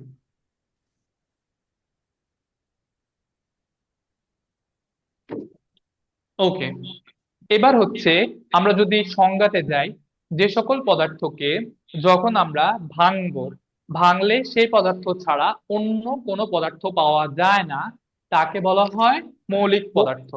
এটা ঠিক পদার্থবিজ্ঞানে মৌলিক রাশির ক্ষেত্রেও সেম। আমরা আবার যখন বাংলা দ্বিতীয় পত্রে স্বরবর্ণ পড়ছি, সেই ক্ষেত্রেও এটা সেম। মনে আছে তোমাদের স্বরবর্ণের সংজ্ঞাটা? জি স্যার। যে যে সকল পদার্থ উচ্চারণ করতে অন্য কোনো পদার্থের সাহায্য দরকার হয় না, তাদেরকেই স্বরবর্ণ বলা হয়। হ্যাঁ, এই যে স্বরবর্ণের যেরকম তুমি স্বরবর্ণকে ভাঙলে কোনো বর্ণ পাবা না, কিন্তু ব্যঞ্জন বর্ণকে ভাঙো। যদিও স্যার বাংলা টিচার না, তাও দেখাই। দেখো, কটা উচ্চারণ করো, ক যোগ অ আসে, ক। বুঝছো? জি তার মানে হচ্ছে আমরা যদি ক কে ভাঙি তাহলেও আমরা দুইটা ক আর মানে অ। দুইটা অক্ষর পাচ্ছি আলাদা আলাদা, দুইটা বর্ণ পাচ্ছি আলাদা আলাদা। ঠিক আছে? জি জি স্যার। স্যার। কিন্তু মৌলিক পদার্থটা ঠিক তেমন। এই যে অ কে যদি তুমি ভাঙো তুমি কিছুই পাবা না, অ মানে শুধুই অ, বুঝছো? এই মৌলিক জি স্যার। পদার্থ হচ্ছে ঠিক স্বরবর্ণগুলোর মতো, ওদেরকে ভাঙলে আর কিছু পাওয়া যায় না। তবে যৌগিক পদার্থ হচ্ছে, যৌগিক পদার্থকে যদি তুমি ভাঙো তাহলে ব্যঞ্জন বর্ণের মতো তুমি তার মধ্যে এই মৌলিক পদার্থগুলোকে খুঁজে পাবা। বুঝতে পারছো? জি জি স্যার। ওকে, জি স্যার। এটা সংজ্ঞা কি লিখে দিতে হবে না তোমরা লিখতে পারবা? এটা অ্যাজ ইউজুয়াল বইয়ের মতো লিখলেই হবে। জি স্যার। লিখে নিতে পারবো, সমস্যা এটা নেই। লিখতে পারবে এটা? জি জি স্যার। স্যার। স্যার ওকে, এবার একটু ইম্পর্টেন্ট জিনিস আলোচনা করি। আমাদের রসায়নে প্রায় এই ওয়ার্ড দুটো উচ্চারিত হয়, একটা হচ্ছে পরমাণু, আর একটা হচ্ছে অণু। এই দুইটা শব্দের সাথে তোমরা পরিচিত, সবাই পরিচিত, যারা সায়েন্সে রসায়নে পড়ো সবাই পরিচিত, পরিচিত না? জি জি জি স্যার। স্যার। স্যার। জি স্যার। ওকে, আমরা যখন কোনো একটা বস্তুকে ভাঙতে ভাঙতে ভাঙতে ভাঙতে আর ভাঙতে পারবো না, বুঝছো, সেই ক্ষুদ্র বস্তুর মধ্যে যে ধর্মগুলা বিদ্যমান থাকে, মানে হচ্ছে তার যে বৈশিষ্ট্যগুলা সেটা যে ক্ষুদ্র কণার মধ্যে বিদ্যমান থাকে, সেটাই হচ্ছে পরমাণু। বুঝতে পারছো? জি স্যার। তার মানে পরমাণু হচ্ছে মৌলিক পদার্থের ক্ষুদ্রতম কণা, যার মধ্যে মৌলের গুণাগুণ অক্ষুণ্ণ থাকে। অর্থাৎ তুমি এটাকে একদম ছোট করে ফেললেও তার যে ধর্ম, তাকে যখন তুমি জোড়া তালি দিয়ে বড় করবা, তাও তার মধ্যে সেই ধর্ম বিদ্যমান থাকবে। বুঝতে পারছো? জি স্যার। জি জি স্যার। যেমন আমরা নাইট্রোজেন পরমাণুটা, একে তো চিনোই। জি নাইট্রোজেন। অক্সিজেন একেও চিনো। নাইট্রোজেনকে তুমি যদি ভাঙতে থাকো, ভাঙতে ভাঙতে ক্ষুদ্র একটা টুকরো করে ফেলো, ওইখানে তো নাইট্রোজেনের ধর্মই থাকবে, ওইখানে কি অক্সিজেনের ধর্ম পাবা তুমি? না। না জি স্যার। না। সেম ভাবে অক্সিজেনকে ভাঙলে তুমি নাইট্রোজেনের ধর্ম কি পাবা? না স্যার। না জি না। এটাই হচ্ছে আমাদের কি, পরমাণু। পরম। মানে হচ্ছে মৌলের ক্ষুদ্রতম একক, যার মধ্যে মৌলের গুণাগুণ অক্ষুণ্ণ থাকে। বুঝতে পারছো? জি জি স্যার। স্যার। জি স্যার। ওকে, আর অণু যেটা, অণু বুঝতে হলে তোমাকে অবশ্যই বন্ধন বুঝতে হবে। আমার মনে হয় তোমরা রাসায়নিক বন্ধনগুলো পড়ছো, পড়ছো তো? জি। জি স্যার। জি এই স্যার। রাসায়নিক বন্ধন যখনই হবে সাথে সাথে সেটা হয়ে যাবে অণু। যেমন ধরো আমরা এই যে O2 লিখি না, O2 লিখি, হ্যাঁ। আমাকে তোমাদের মধ্যে কেউ কি বলতে পারবা এখানে কোন রাসায়নিক বন্ধন বিদ্যমান? সমযোজী। হুম, সমযোজী রাসায়নিক। বলো। সমযোজী। হ্যাঁ, কে বলছো? মিশন? জি স্যার। হুম, তোমরা তাইলে মোটামুটি এগুলো খুব ভালোই পড়ছো। দেখো, O2 আমরা জানি পর্যায় সারণী থেকে অক্সিজেন হচ্ছে একটা অধাতু। অক্সিজেন কি? অধাতু। অর্থাৎ অক্সিজেনের পারমাণবিক সংখ্যা কত বলো তো? আহ, পারমাণবিক সংখ্যা অক্সিজেনের অক্সিজেন কত? আর সবাই বলতে হবে, একজন বললে হবে না। 18। 8। আমি শুনতেছি আট। না সবারটা, সবারটা বলো। 8। মিশনেরটা শুনতেছি, শামীমেরটা শুনতেছি, আর বাকিদেরটা কোথায়? স্যার 8। 8। এই তো, এবার শোনা গেছে। রেসপন্স করবা, স্যারেরও ভালো লাগবে। কারণ হচ্ছে তোমরা ক্লাসটা দেখবা, রেসপন্স করবা, স্যারদেরও ভালো লাগবে। দেখো এর কত, 8 না? জি। তোমরা তো ইলেকট্রন জি বিন্যাস পারো, তাই তো? জি স্যার। জি স্যার। জি স্যার। হ্যাঁ, ইলেকট্রন বিন্যাস পারো, ঠিক আছে। তারপরেও যদি কারো সমস্যা হয়, আমি আজকে তোমাদেরকে ছোট্ট একটা জিনিস বলবো, দেখো তোমাদের ব্যাপারটা কেমন লাগে, এখন না, ক্রমান্বয়ে বলবো। এর হচ্ছে আর্ট। যখন তুমি এর ইলেকট্রন বিন্যাস করবা, আমি কিন্তু তোমাদের বইয়ে যেভাবে ইলেকট্রন বিন্যাস আছে ওইভাবে করব না, আমি ডায়াগ্রাম এঁকে দেখাবো। দেখো ডায়াগ্রাম চিত্রটা কেমন হবে অক্সিজেনের। এটা হচ্ছে অক্সিজেনের নিউক্লিয়াস, যার মধ্যে থাকে প্রোটন এবং নিউট্রন। কেন্দ্রে কি থাকে বলো? Proton proton neutron. Plus neutron. এবার হচ্ছে এর প্রথম যে শক্তি স্তর, ওইখানে ইলেকট্রন থাকে দুইটা। পরের যে শক্তি স্তর, সেখানে ইলেকট্রন থাকে এক, দুই, দুই, তিন, তিন, চার, চার, পাঁচ, পাঁচ, ছয়। ছয়। এই যে এখানে ছয়টা ডায়াগ্রাম চিত্র আঁকলাম, হ্যাঁ। এখন দেখো অক্সিজেনের সর্বশেষ শক্তি স্তরে ইলেকট্রন কয়টা আছে? ছয়টা। ছয়টা। এখন তার পার্শ্ববর্তী নিষ্ক্রিয় গ্যাস কে আছে বলতো? স্যার নিয়ন। নিয়ন, আর্গন। Ni। ওর হচ্ছে 10। আমরা পর্যায় সারণী যখনই পড়তে যাব, এবং তোমরা স্যারদের থেকে অবশ্যই শুনছো, এই পর্যায় সারণীর যতগুলা মৌল আছে তারা সবাই চায় নিষ্ক্রিয় গ্যাসের মতো হইতে। এটা তো তোমরা জানো, তাই না? জি স্যার। এই যে রাসায়নিক বন্ধন, রাসায়নিক গঠন, এই যে রসায়নের এত কিছু, সবকিছু আসছে এই যে বাকি মৌলগুলা যে নিষ্ক্রিয় গ্যাসের মতো হইতে চায় এই ব্যাপারটা থেকে। তো এই অক্সিজেন সাহেবের দেখেন দুইটা ইলেকট্রনের ঘাটতি আছে। সে এই দুইটা ইলেকট্রন আবার আরেকটা অক্সিজেন,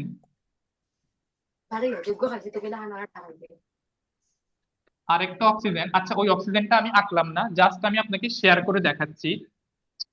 ধরেন এর ইলেকট্রন দুইটা এখান দিয়ে কোনো ইলেকট্রন নাই, এখান দিয়ে আরেকটা অক্সিজেন আঁকলাম। আমি শুধু সর্বশেষ শক্তি স্তরটা দেখাচ্ছি আপনাদেরকে, হ্যাঁ। এই এর দুইটা ইলেকট্রন,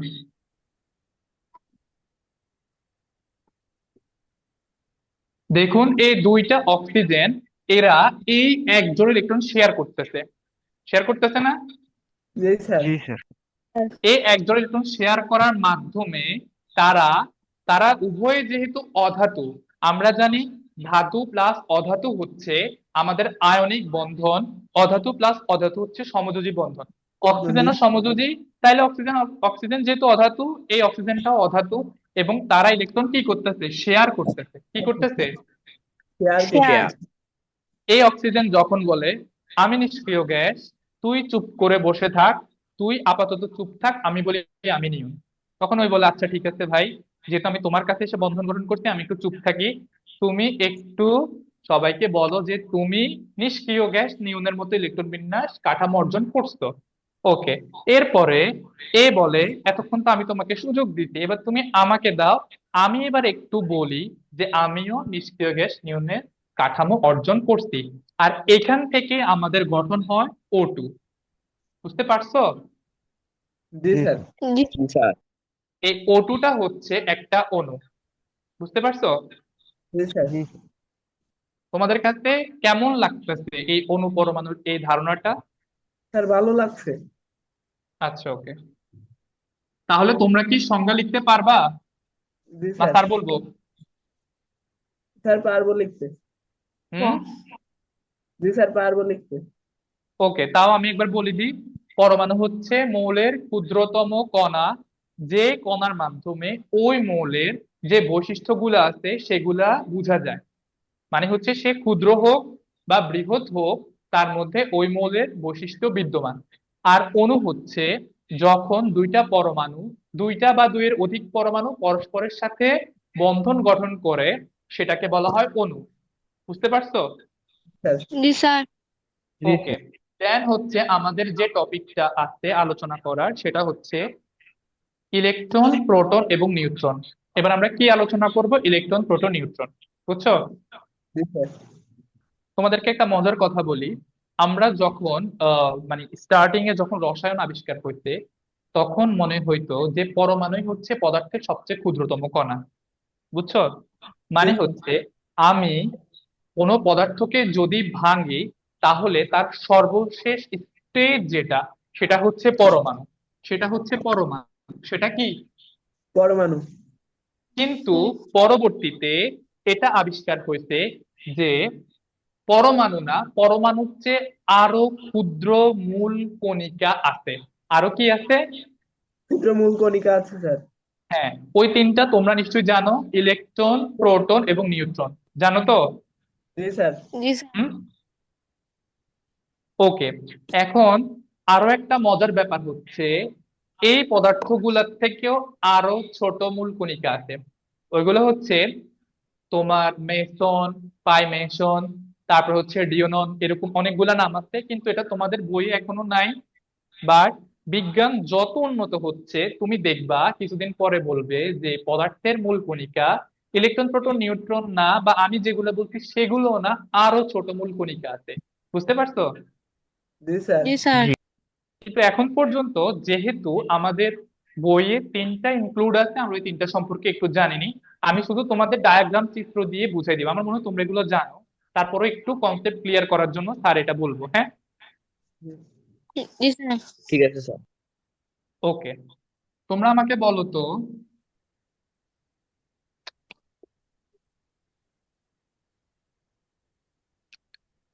এ কোন চার্জ বিশিষ্ট বলো তো? আমি শুধু বলে দিই ইলেকট্রন, প্রোটন, নিউট্রন। এবার বলো স্যার এটা কি চার্জ, এটা কোন ধরনের চার্জ নেগেটিভ। বিদ্যমান? নেগেটিভ। হ্যাঁ, এটাতে হচ্ছে ঋণাত্মক। সবাই কি বুঝো ব্যাপারটা, এটা ঋণাত্মক কেন? জি স্যার। ওকে। আমাকে বলো প্রোটন কোন চার্জ বিশিষ্ট? চার্জ বিশিষ্ট। ধন হুম। ধনাত্মক বিশিষ্ট, ধনাত্মক। তো ধনাত্মক।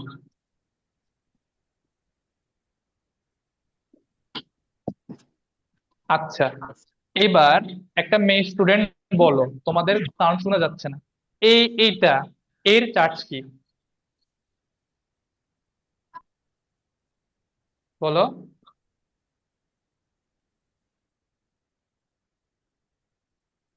আমার ছেলে স্টুডেন্ট গুলা খুবই মনোযোগী, বুঝা গেছে। মেয়ে স্টুডেন্ট গুলা মনোযোগী না মনে হয়। রেসপন্স করো।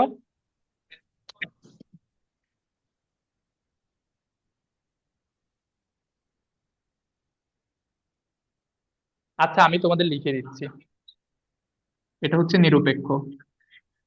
স্যার আমরাই তো বলতে পারতাম, আমাদের তো বলতে দিলেন না। তোমরা বলতে পারো সেটা আমরা জানি, কারণ হচ্ছে তোমরা সবগুলাই এগুলা যেহেতু বলতে পারছো, অবশ্যই নিরপেক্ষটা বলতে পারবা। বুঝছো? জি আচ্ছা, স্যার। সবাই একটু মনোযোগ দাও। ইলেকট্রন, প্রোটন, নিউট্রন, এই যে তিনটা, এগুলার চার্জ তোমরা জানো। আমার আশা করি যে তুমি এগুলার প্রকৃত আদান বা চার্জ কত ওইটাও জানো। জানো? জি স্যার। ওকে, প্রকৃত আদান বা চার্জ দেখো। ইলেকট্রনের ক্ষেত্রে হচ্ছে 1.6। আমি একটু লিখি আগে, পরের অংশটা একটু পরে লিখতেছি।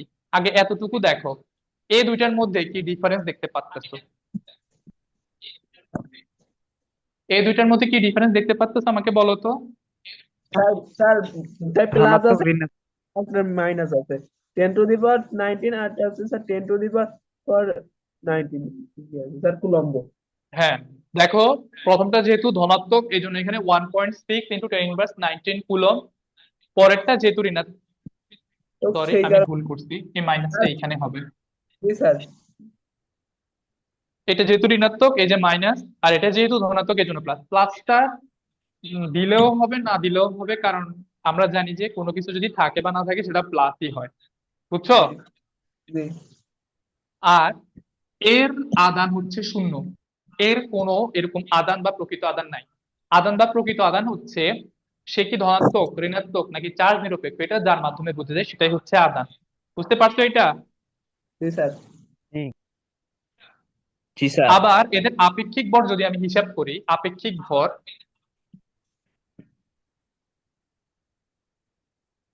আপেক্ষিক ভর মানে হচ্ছে, বা আপেক্ষিক আদান, আপেক্ষিক ভর না সরি আপেক্ষিক আদান। আপেক্ষিক আদান মানে হচ্ছে আমরা এটাকে ধরে নিই। আপেক্ষিক মানে হচ্ছে ধরে নেওয়া। আপেক্ষিক মানে কি বলো? ধরে নেওয়া। এই যে ইলেকট্রনের হচ্ছে -1 আধান ধরে নিলাম, প্রোটনের হচ্ছে +1, আর এর কোনো আধার আধান নেই, নাই, এজন্য সে হচ্ছে জিরো। 0।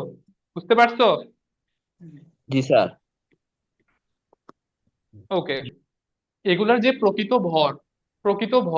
প্রকৃত ভরের ক্ষেত্রে ইলেকট্রনের হচ্ছে, দেখে আমাকে বলো তো ইলেকট্রনের কত? 9.11 into 10⁻28। এটা আমি লিখবো না, এটা তোমরা আমাকে পরে একজন একজন করে বলবা। ওকে, প্রোটনেরটা বলো।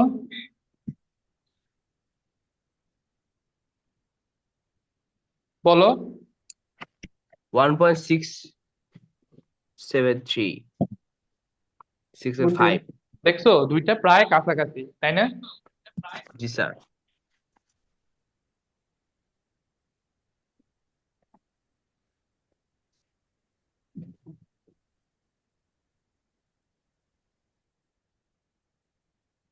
এখান থেকে একটা কোশ্চেন আসতে পারে, সেটা হচ্ছে এই তিনটা মূল কণিকার মধ্যে কার ভর সবচেয়ে কম?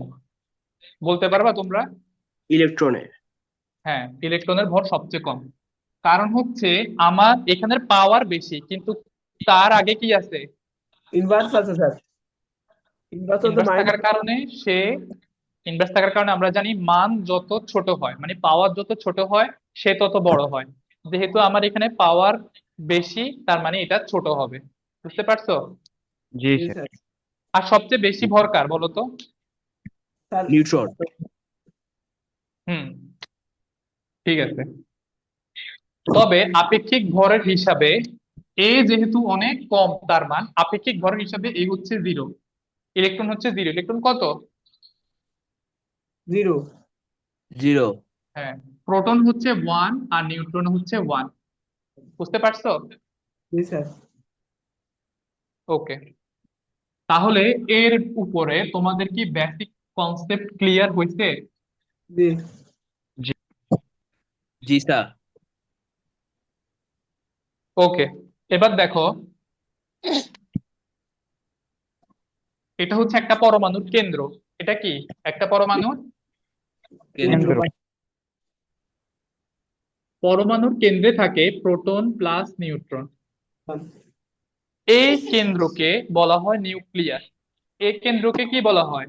নিউক্লিয়াস বলা হয়। নিউক্লিয়াস। নিউক্লিয়াস। নিউক্লিয়াস, ওকে। আর এই যে এই নিউক্লিয়াসের বাইরে যে শক্তি স্তর বা অরবিটাল গুলো আছে, এগুলোর মধ্যে কি থাকে? ইলেকট্রন। এগুলোর মধ্যে কি ইলেকট্রন। থাকে? ইলেকট্রন।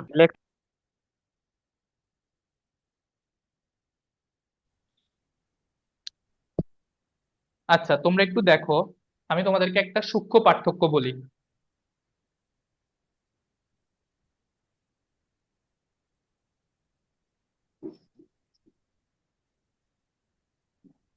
এটা হচ্ছে অরবিট এবং অরবিটাল। আমাকে ক্লিয়ার দেখতে পাচ্তেছো তোমরা? জি স্যার। জি জি স্যার। ওকে, এই যে দেখো, এই যে আমি পুরোটা আঁকলাম, এটা হচ্ছে অরবিট। এটা কি? অরবিট। অরবিট। অরবিট। আর আমি যে জায়গায় ইলেকট্রনটা পেলাম, যে জায়গায় ইলেকট্রন পাওয়ার সম্ভাবনা 99.99%, এটাকে বলা হয় অরবিটাল। বুঝতে পারছো? স্যার জি এক- স্যার এক কথায় বলা যায় যে যে জায়গায় ইলেকট্রন পাওয়ার সম্ভাবনা আছে সেটাই হচ্ছে অরবিটাল। ইলেকট্রন পাওয়ার সম্ভাবনা বললে হবে না, তোমাকে বলতে হবে ইলেকট্রন পাওয়ার সম্ভাবনা 99.99%। বুঝতে পারছো? জি স্যার। স্যার 100% কিছু জানেন না স্যার? 100% বলতে হচ্ছে তোমার 100% কোনো কিছুই পৃথিবীতে হয় না। পৃথিবীতে কোনো কিছুই 100% হয় না। পৃথিবীতে সবকিছুতে কিছু না কিছু ত্রুটি থাকে। বুঝতে পারছো? জি স্যার।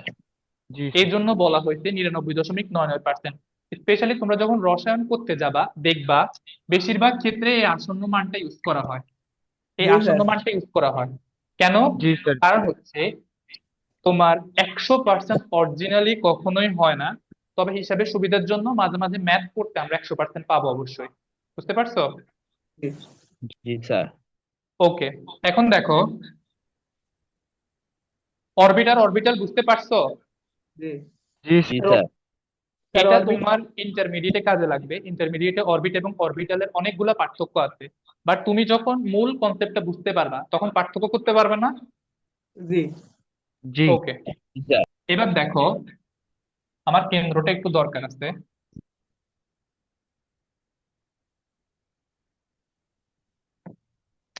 তোমরা এটাকে চিনো নাকি?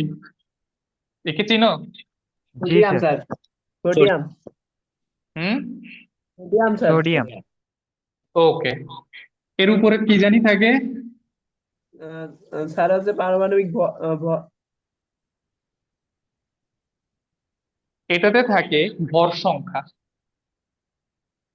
ভর সংখ্যা মানে অ্যাটমিক মাস, যাকে এ দ্বারা প্রকাশ করা হয়, জি বুঝছো? স্যার আর এখানে কি থাকে স্যার বলো? পারমাণবিক। প্রোটন সংখ্যা প্রোটন বা হ্যাঁ, পারমাণবিক সংখ্যা বা প্রোটন সংখ্যা। প্রোটন সংখ্যাকে আমাদেরকে জেড দ্বারা প্রকাশ করা হয়, জি বুঝছো? স্যার জি ওকে, তাহলে এ হচ্ছে পারমাণবিক সংখ্যা, সরি পারমাণবিক ভর, স্যার আর জেড হচ্ছে প্রোটন সংখ্যা বা পারমাণবিক সংখ্যা, সংখ্যা বুঝতে পারছো? জি ওকে, এখন দেখো সোডিয়াম।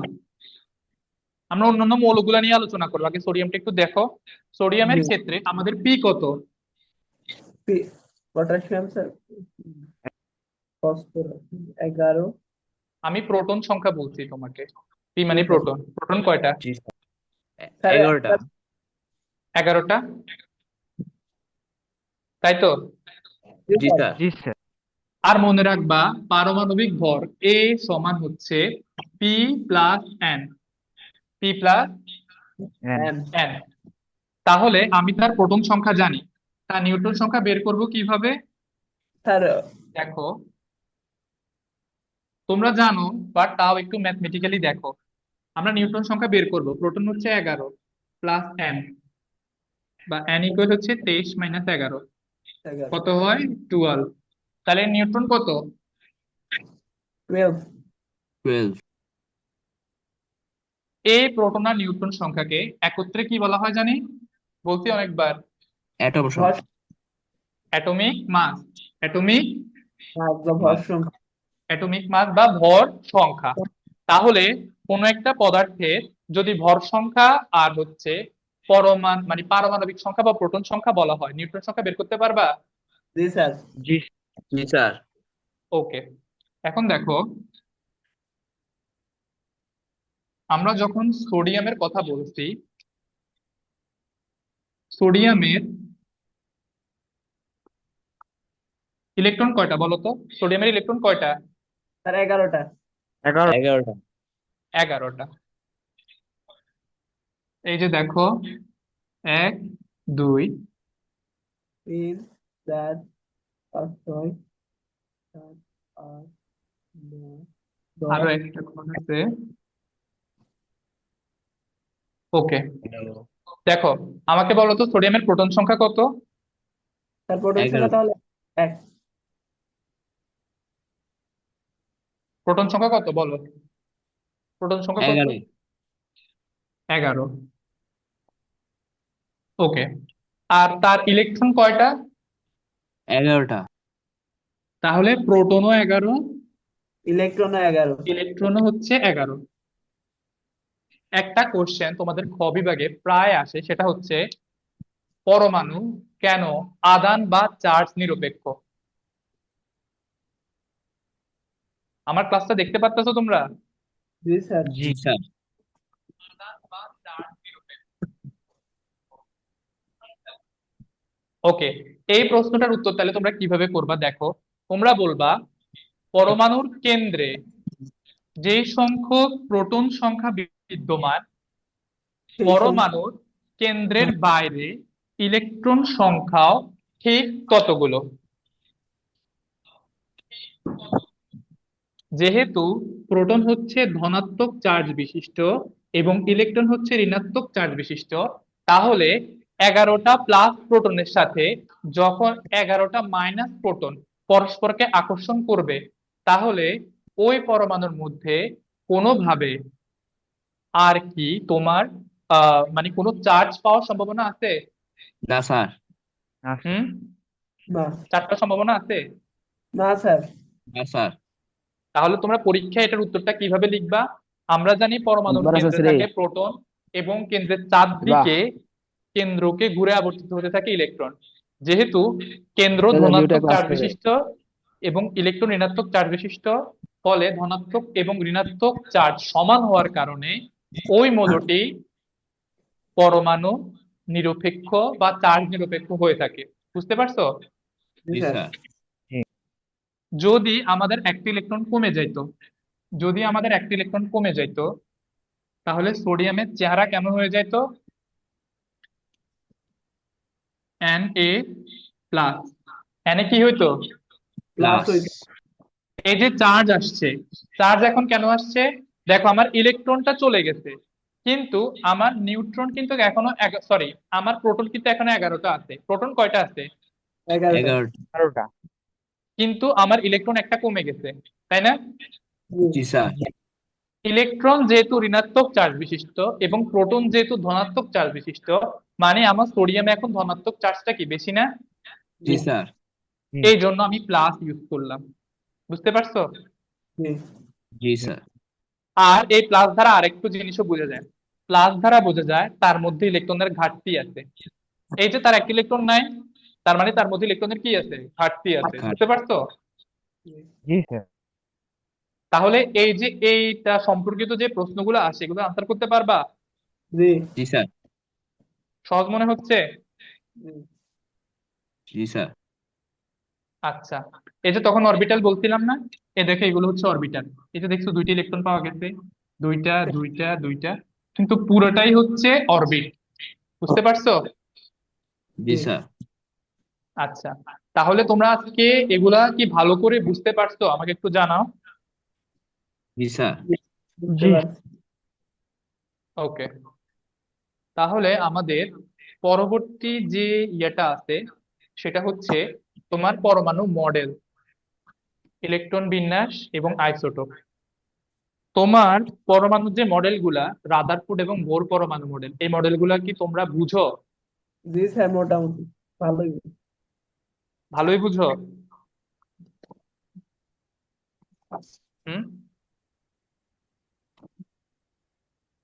আচ্ছা শোনো, ওনারা যে পরমাণু মডেলগুলা বের করছে, ওই পরমাণু মডেলগুলোতে যথেষ্ট ত্রুটি আছে। জি। যথেষ্ট ত্রুটি থাকার পরও যেহেতু আমাদের রসায়নের অগ্রগতি সাধনে এই মডেলগুলা মানে যথেষ্ট একটা ভালো ভূমিকা রাখছে, এই জন্য হচ্ছে আমাদের এই মডেলগুলা হচ্ছে আমাদের সীমাবদ্ধতা থাকা সত্ত্বেও আমাদের এই মডেলগুলা হচ্ছে আমাদের রসায়নের ক্ষেত্রে ধরতে গেলে প্রাণ। বুঝতে জি পারছো? স্যার। জি জি। স্যার। ওকে, আমি তোমাদেরকে একটু সংক্ষেপে বলি রাদারফোর্ড পরমাণু যে মডেলটা, এটা সম্পর্কে একটু বলি। রাদারফোর্ড ওনার যে প্রথম ইয়েটা বলছে, মানে 1 নাম্বার যে পয়েন্টটা, সেখানে বলছে পরমাণুর একটা কেন্দ্র আছে। এই যে পরমাণুর কেন্দ্রটা দেখছো, জি স্যার, নিউক্লিয়াস। উনি বলছে পরমাণুর একটা কেন্দ্র আছে, আর এই কেন্দ্রের নাম হচ্ছে নিউক্লিয়াস। আর এখানে কি কি থাকে বলতো? প্রোটন আর নিউট্রন। নিউট্রন। নিউট্রন। এটা তোমাদেরকে এভাবে বলতে হবে যে এখানে ধনাত্মক চার্জ বিশিষ্ট প্রোটন এবং চার্জহীন নিউট্রন আমাদের নিউক্লিয়াসে অবস্থান করে। বুঝতে পারছো? জি। এবং জি আমাদের নিউক্লিয়াসে যতগুলো প্রোটন থাকে, নিউক্লিয়াসের বাইরে ঠিক ততগুলো ঋণাত্মক আধান বিশিষ্ট ইলেকট্রন বিদ্যমান থাকে। বুঝতে পারছো? জি জি স্যার। স্যার। ওকে, এরপর উনি আরো বলছে যেহেতু আপেক্ষিকভাবে, আমরা একটু আগে বলছি আপেক্ষিকভাবে আমাদের ইলেকট্রনের ভর আমরা কত ধরছিলাম? 0। কারণ হচ্ছে ওর ভর ছিল সবচেয়ে কম, 9.11 × 10⁻28 গ্রাম। মনে আছে? জি জি। স্যার। ওকে, শূন্য ধরা হয়। কাজই নিউক্লিয়াসের ভিতরে অবস্থিত যে প্রোটনটা, যেটাকে আমরা আপেক্ষিক ভর কত ধরছিলাম? 1, তাই না? জি স্যার। এবং নিউট্রনের ভর, এখানে যে ইলেকট্রন আর নিউট্রনের ভর আছে, মানে নিউক্লিয়াসের যে ভরটা, শুধু ওইটাই হচ্ছে ওই পরমাণুর ভর। ইলেকট্রনের কোনো ভর হিসাব করা হবে না, কারণ আমরা আপেক্ষিকভাবে ইলেকট্রনের ভরকে প্রথমে 0 ধরে ফেলছি। বুঝতে পারছো? জি। জি স্যার। হুম। জি স্যার, আচ্ছা, বুঝতে পারছি। আমাকে সবাই একটু রেসপন্স করো, তাহলে আমি একটু ভালো করে, মানে আমার ভাল লাগবে আসলে। বলো। জি স্যার, বুঝতে ভাই পারছি। জি স্যার জি স্যার ওকে, এবার দেখো ওনার আরো এক 2 নাম্বার যে এটা ছিল, এখানে বলা হচ্ছে যে পরমাণুর সবগুলা ভর শুধু কেন্দ্রে বিদ্যমান, আর এর অধিকাংশ জায়গা হচ্ছে ফাঁকা। দেখো সোডিয়ামে শুধু এই জায়গাতে সবগুলা ভর, আর এই বাকি সবগুলা জায়গা ফাঁকা। দেখছো? জি। জি জি স্যার স্যার ওকে, ওনার 3 নাম্বারে বলছে সৌরজগতে আমাদের, ধরো আমাদের এই যে নিউক্লিয়াসটা, এটা যদি হয় সূর্য, আমাদের এই ইলেকট্রন গুলা এই নিউক্লিয়াসকে কেন্দ্র করে গ্রহের মতো আবর্তন করতেছে। বুঝতে পারছো? জি জি। স্যার উনি এটাও বলছে কোন পরমাণুতে কেন্দ্রে যতগুলা প্রোটন থাকে, বাইরে ঠিক ততগুলা ইলেকট্রন বিদ্যমান, এবং এগুলা সমান এবং পরস্পর বিপরীত হওয়ার কারণে পরমাণু সামগ্রিকভাবে আদান শূন্য বা নিরপেক্ষ হয়, চার্জ শূন্য হয়। বুঝতে পারছো? জি জি। স্যার জি মানে হচ্ছে তোমরা ওনার 3 নাম্বার যে ইয়াটা 3 নাম্বার যে অনুসিদ্ধান্ত বা সিদ্ধান্তটা আছে, ওই সিদ্ধান্তটা থেকে আমরা বলতে পারি পরমাণু কেন চার্জ নিরপেক্ষ। কারণ হচ্ছে তার কেন্দ্রে যতগুলা ধনাত্মক চার্জ আছে, কেন্দ্রের বাইরে ঠিক ততগুলা ঋণাত্মক কি আছে, চার্জ আছে। ইলেকট্রন আছে। এই কারণে এই দুইটা পরস্পর প্রশমন করে আমাদের চার্জ বা আদান কত হয়। শূন্য বুঝতে পারছো? জি জি স্যার স্যার ওকে, উনি ওনার আরো 4 নাম্বার যে অনুসিদ্ধান্ত, সেখানে বলতে আমাদের এখানে ইলেকট্রনটা হচ্ছে কি ঋণাত্মক, আর কেন্দ্রটা হচ্ছে ধনাত্মক। উনি বলছে ধনাত্মক চার্জবাহী এই নিউক্লিয়াসটা, ধনাত্মক চার্জবাহী এই নিউক্লিয়াসটা তোমার ঋণাত্মক চার্জবাহী ইলেকট্রন এক ধরনের আকর্ষণ বল অনুভব করে, এক ধরনের আকর্ষণ বল অনুভব করে, এক ধরনের কি অনুভব করে। আকর্ষণ বল আকর্ষণ এটা খুব স্বাভাবিক, তোমরা চুম্বকের অধ্যায় পড়ছো, সমধর্মী মেরুগুলা পরস্পরকে বিকর্ষণ করে, আর বিপরীতধর্মী তোমার মেরুগুলা পরস্পরকে আকর্ষণ করে, তাই না? জি জি স্যার। স্যার উনি ওইখান থেকে এই কথাটা বলতে, এই যে এই মানে এই যে কেন্দ্র থেকে যে আকর্ষণটা হচ্ছে এবং ইলেকট্রন থেকে যে আকর্ষণটা হচ্ছে, এই আকর্ষণটাকে উনি নাম দিয়েছেন কেন্দ্রমুখী আকর্ষণ বল। কি নাম দিচ্ছে? কেন্দ্রমুখী আকর্ষণ। কেন্দ্রমুখী আকর্ষণ আর এই আকর্ষণ বলের কারণে মূলত ইলেকট্রন গুলা কেন্দ্রকে মাঝখানে রেখে চারদিকে ঘূর্ণায়মান, মানে ঘুরতে থাকে। বুঝতে পারছো? জি স্যার। জি স্যার জি ওকে, উনি কিন্তু, আমি বলছি যে এই সিস্টেমটাকে সোলার মডেলের সাথে তুলনা করছে। সোলার মডেল হচ্ছে এই যে আমাদের কেন্দ্রে সূর্য, আর চারপাশে আমাদের বুধ, শুক্র, পৃথিবী, মঙ্গল, বৃহস্পতি, ইউরেনাস, নেপচুন গ্রহগুলা যে আবর্তন করতেছে, ঠিক ওইভাবে। বুঝতে পারছো? জি। জি স্যার এটাকে উনি নাম দিতে নিউক্লিয়ার মডেল বা সৌর মডেল, নিউক্লিয়ার মডেল বা সৌর মডেল। মডেল। বুঝতে পারছো? স্যার। জি জি স্যার ওনার এই যে এই মডেলটা আমাদের রসায়নের ক্ষেত্রে, মানে ধরতে গেলে পুরোটাই হচ্ছে আমাদের রসায়নের এক ধরনের, মানে তোমার কি বলবো, যকৃৎ বলতে পারো। কারণ হার্ট বলবো না বা হৃৎপিণ্ড বলবো না, কারণ আমাদের এখনো অনেকগুলা জিনিস রয়ে গেছে, যেমন পর্যায় সারণী রয়ে গেছে। পর্যায় সারণীটা যখন মানে নেক্সট ক্লাসটা খুব আকর্ষণীয় হতে চলতেছে, তোমরা নেক্সট ক্লাস অবশ্যই করবা। করবা তো? জি স্যার। ইনশাআল্লাহ স্যার জি স্যার হ্যাঁ, আর সবাইকে বলতে থাকবা যে নেক্সট ক্লাসটা খুবই মজা করে স্যারে নিবে। তোমরা অবশ্যই পর্যায় সামনের ক্লাসে সবাইকে অ্যাটেন্ড, মানে সবাইকে বলবা, বন্ধুদেরকে বলবা, শেয়ার করবা।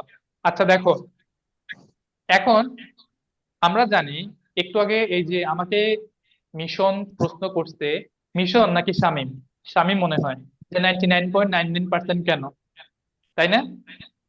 জি স্যার ওকে, এই পরমাণু মডেলটা আমাদের জন্য এতটা গুরুত্বপূর্ণ, কিন্তু তারপরও এটা 100% না। ঠিক, 100% ঠিক না বা সঠিক না। বুঝতে পারছো? জি স্যার। জি ওকে, স্যার কিভাবে দেখো, ওনার এই মডেলের কিছু সীমাবদ্ধতা আছে। 1 সেকেন্ড। এই যে মডেলটা, হ্যাঁ, এই মডেলে উনি কক্ষপথগুলার, এই যে কক্ষপথগুলার যে আকার আকৃতি, এটা কেমন হবে, এটা তিনি এটা সম্পর্কে কিছুই বলেন নাই। এই যে আমরা ডায়াগ্রাম চিত্র আঁকি দিলাম, এভাবে আঁকলাম, বাট এটা কিভাবে গঠন হয়েছে, তোমরা যখন ইন্টারভিউ উঠবা, এই যে S orbital, P orbital, D orbital, F orbital, এই অরবিটাল গুলো চিহ্ন মানে চিত্রগুলো দেখবা।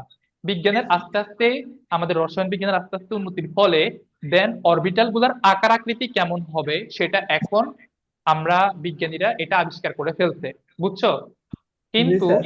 আমাদের 9-10-এ যেহেতু রাদারফোর্ড পরমাণু মডেল পড়ানো হচ্ছে, এই জন্য আমরা একটু সনাতনী পদ্ধতিতে পড়াচ্ছি। মানে এস, পি, ডি, এফ এগুলা এখানে দেখাচ্ছি না, কিন্তু ইন্টারে যখন তোমরা উঠবা তখন অরবিটাল গুলো অবশ্যই দেখবা, বুঝছো? জি স্যার। ওনার আরো একটা সবচেয়ে বড় যে ত্রুটি সেটা হচ্ছে উনি বলতে আমাদের সৌর মডেলের মধ্যে সূর্যের মধ্যে কি কোনো চার্জ আছে? কখনো শুনছো? না স্যার, এই কথাটা শুনিনি। না স্যার, শুনি হুম। না শুনিনি স্যার। স্যার। সূর্যের মধ্যে কোনো আধান নাই। ইভেন হচ্ছে আমরা যে পৃথিবীতে থাকি, পৃথিবীতেও কি কোনো আধান আছে? না স্যার। তবে ফিজিক্সে একটা কোশ্চেন আছে, সেটা হচ্ছে তোমার আহ ওই কোশ্চেনটা আসলে এখন আছে কিনা আমি জানি না, বাট আমাদের সময় তখন ছিল। ওকে, এই প্রশ্নটা সম্পর্কে আমি ফিজিক্স ক্লাসে তোমাদের বলে, আমি যদি তোমাদের ফিজিক্স এবং কেমিস্ট্রি দুইটা ক্লাসে নিচ্ছি, তখন রসায়নের এটার সাথে রিলেট করে দিব, তাইলে বুঝবা, নয়তো আমাদের ক্লাসটা অনেক বেশি লেন্দি হয়ে যাবে। আমাদের এই চার্জহীন যে সূর্য এবং গ্রহগুলো হচ্ছে চার্জযুক্ত, যেমন আমাদের পৃথিবী হচ্ছে ঋণাত্মক চার্জযুক্ত। এটা তোমরা ফিজিক্সে পড়বা, বলা আছে যে প্রমাণ করো যে পৃথিবী হচ্ছে মানে ঋণাত্মক আদানের ভান্ডার, বুঝছো? জি স্যার। ওইখানে জি। এভাবে বলা হয় যে পৃথিবী এমন একটা ঋণাত্মক ভান্ডার, এটাকে একটা সমুদ্রের সাথে তুলনা করা হয়। সেই সমুদ্র থেকে তুমি যদি এক বালতি পানি নিয়ে যাও বা এক বালতি পানি ঢালো, তাতে কি সমুদ্রের পানির কোনো পরিবর্তন হয়? না স্যার। জি না। তাহলে ওই ইলেকট্রন পৃথিবীতে এত পরিমাণ ঋণাত্মক আধান আছে যে তুমি যদি এখানে কিছু আদান দাও অথবা পৃথিবী থেকে কিছু আদান নিয়ে যাও, সে কি হবে? কোনো কখনোই তার আদানের পরিবর্তন হবে না। এখন দেখো, উনি বলতে আমাদের কেন্দ্রটা, পরমাণুর কেন্দ্র হচ্ছে ধনাত্মক আর ইলেকট্রন হচ্ছে ঋণাত্মক, তাই না? জি। জি জি। স্যার। কিন্তু আমাদের সৌরজগতের সূর্য হচ্ছে চার্জবিহীন, কিন্তু প্রত্যেকটা গ্রহ হচ্ছে চার্জ যুক্ত। প্রত্যেকটা গ্রহ কি? চার্জ যুক্ত। চারটে। তাহলে উনি এখানে চার্জযুক্ত বস্তুর সাথে চার্জযুক্ত বস্তুর তুলনা করছেন, কিন্তু সৌরজগতে চার্জ বিহীন বস্তুর সাথে চার্জযুক্ত বস্তুর তুলনা করছেন। এটা কি ওনার হয়েছে ঠিক, বলো? না স্যার। জি না। এটা হচ্ছে ওনার একটা বড় ত্রুটি। এটা কি ক্লিয়ার হইছো? আমাকে সত্যি কথা বলো, এর আগে কি তোমরা এটা বুঝতে পারছিলা? ক্লিয়ার ছিলাম না এতটা। হুম হুম। এতটা ক্লিয়ার ছিল না। আচ্ছা, এখন কি ক্লিয়ার হইছো? জি স্যার।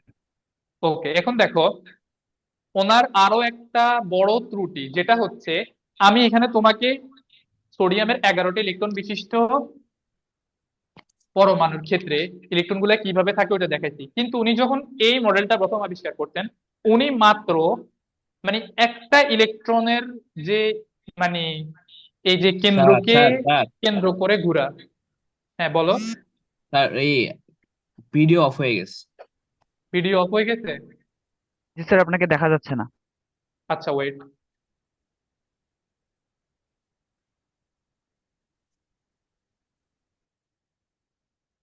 এক মিনিট একটু ওয়েট করো।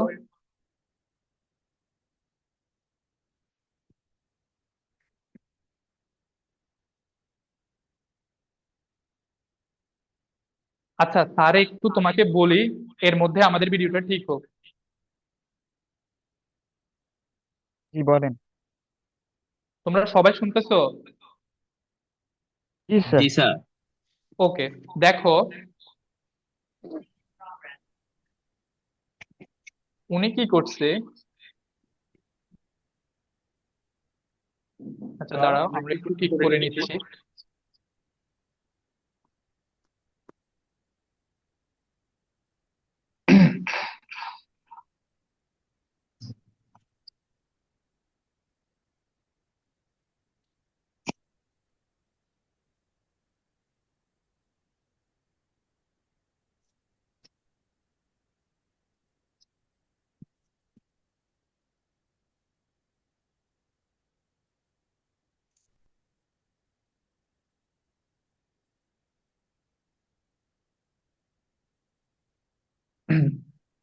স্যারকে কি দেখতে পাচ্ছো?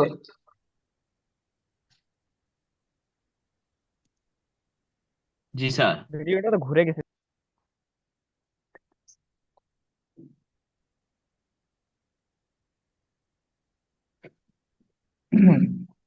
একটু দাঁড়াও 1 সেকেন্ড, আমাদের শব্দটা একটু চেঞ্জ করি। ওকে,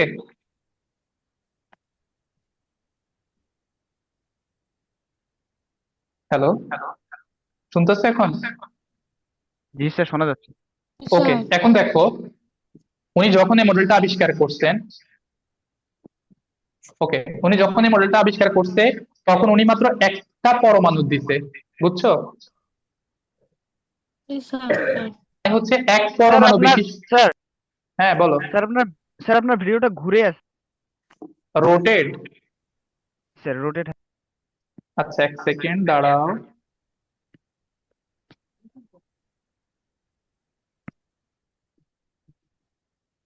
আচ্ছা শুনো, একটু রোটেট থাকুক হালকা, আমরা একটু বলে নিই। হ্যাঁ, একটু দেখো, একটু কষ্ট করে দেখো রোটেট, আমরা ঠিক করে নিচ্ছি।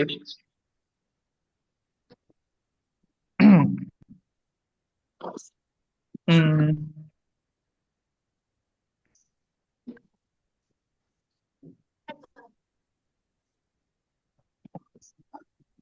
তোমরা আসছো না সবাই?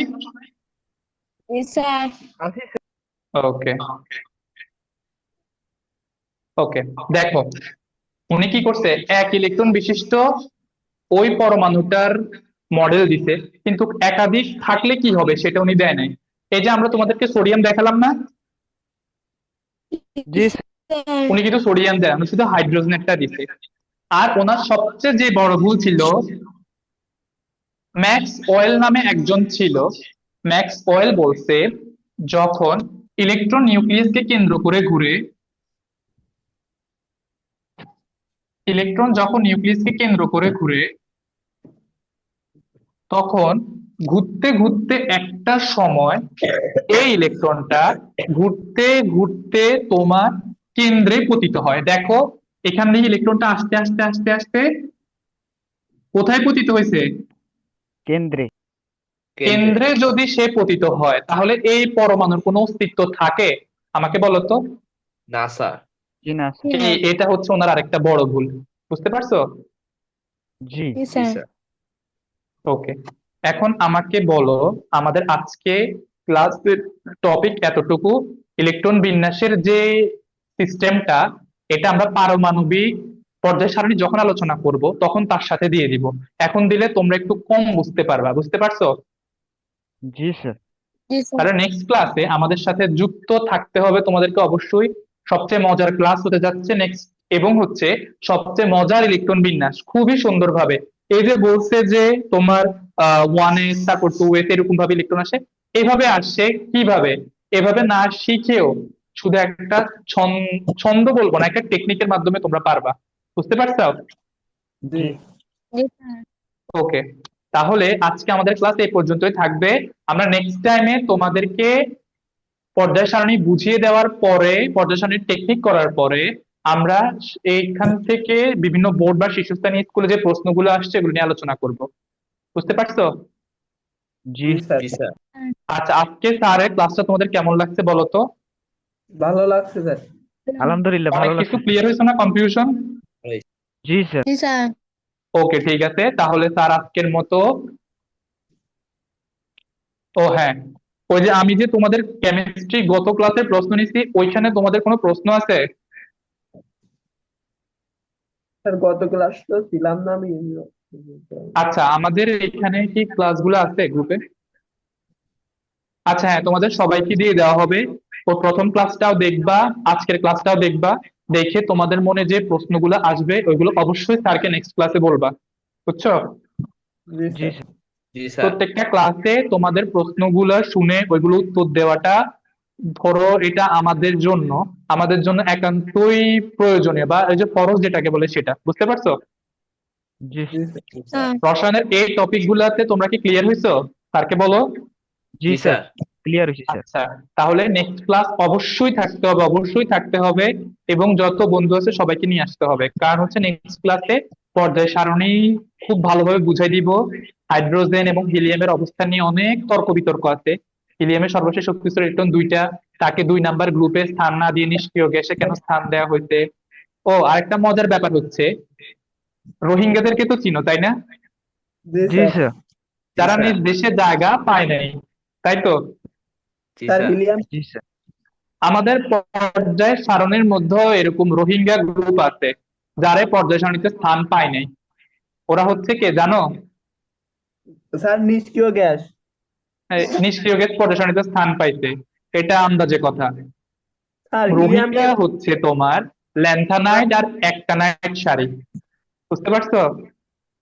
জি স্যার বুঝতে পারো নাই? স্যার হিলিয়ামকে হ্যাঁ, তো 2 নম্বর গ্রুপে রাখার কথা ছিল, কিন্তু হিলিয়াম কিন্তু সর্বশেষ আহ, জায়গায় তো গেল, তাহলে তো রোহিঙ্গা বলাই যায় হিলিয়ামকে। না, হিলিয়াম রোহিঙ্গা না, বুঝছো? এই যে তোমাদের মনে এই যে মজার প্রশ্নগুলো উদ্ভব হয়েছে, এই প্রশ্নগুলোর উত্তর দেখতে কিন্তু তোমাকে নেক্সট ক্লাসে অবশ্যই থাকতে হবে। এই যে দেখো, আমাদের এই পর্যায়ে বই যে পর্যায় সারণীটা আছে, দেখতে পাচ্ছো? জি স্যার। জি স্যার এই যে দেখা যাচ্ছে। নিচে হলুদ আর কমলা দুইটা গ্রুপ আছে না, জি ল্যান্থানাইড আর স্যার। অ্যাক্টানাইড সারি। জি স্যার। 57 থেকে 71 হচ্ছে ল্যান্থেনাইড, আর অ্যাক্টিনাইড হচ্ছে 180 থেকে হ্যাঁ, 130। তোমাদের বলি আগে শুনো, স্যার বলি আগে শুনো।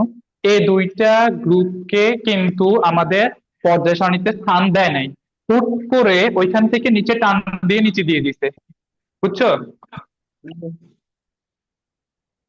তো এই বেচারাদের কি দোষ, ওদেরকে কেন নিচে জায়গা দিতে, এটা দেখতে হইলে বা এটা জানতে হলে অবশ্যই নেক্সট ক্লাসে তোমাকে থাকতে হবে। বুঝতে পারছো? জি জি স্যার। স্যার। জি স্যার। হ্যাঁ।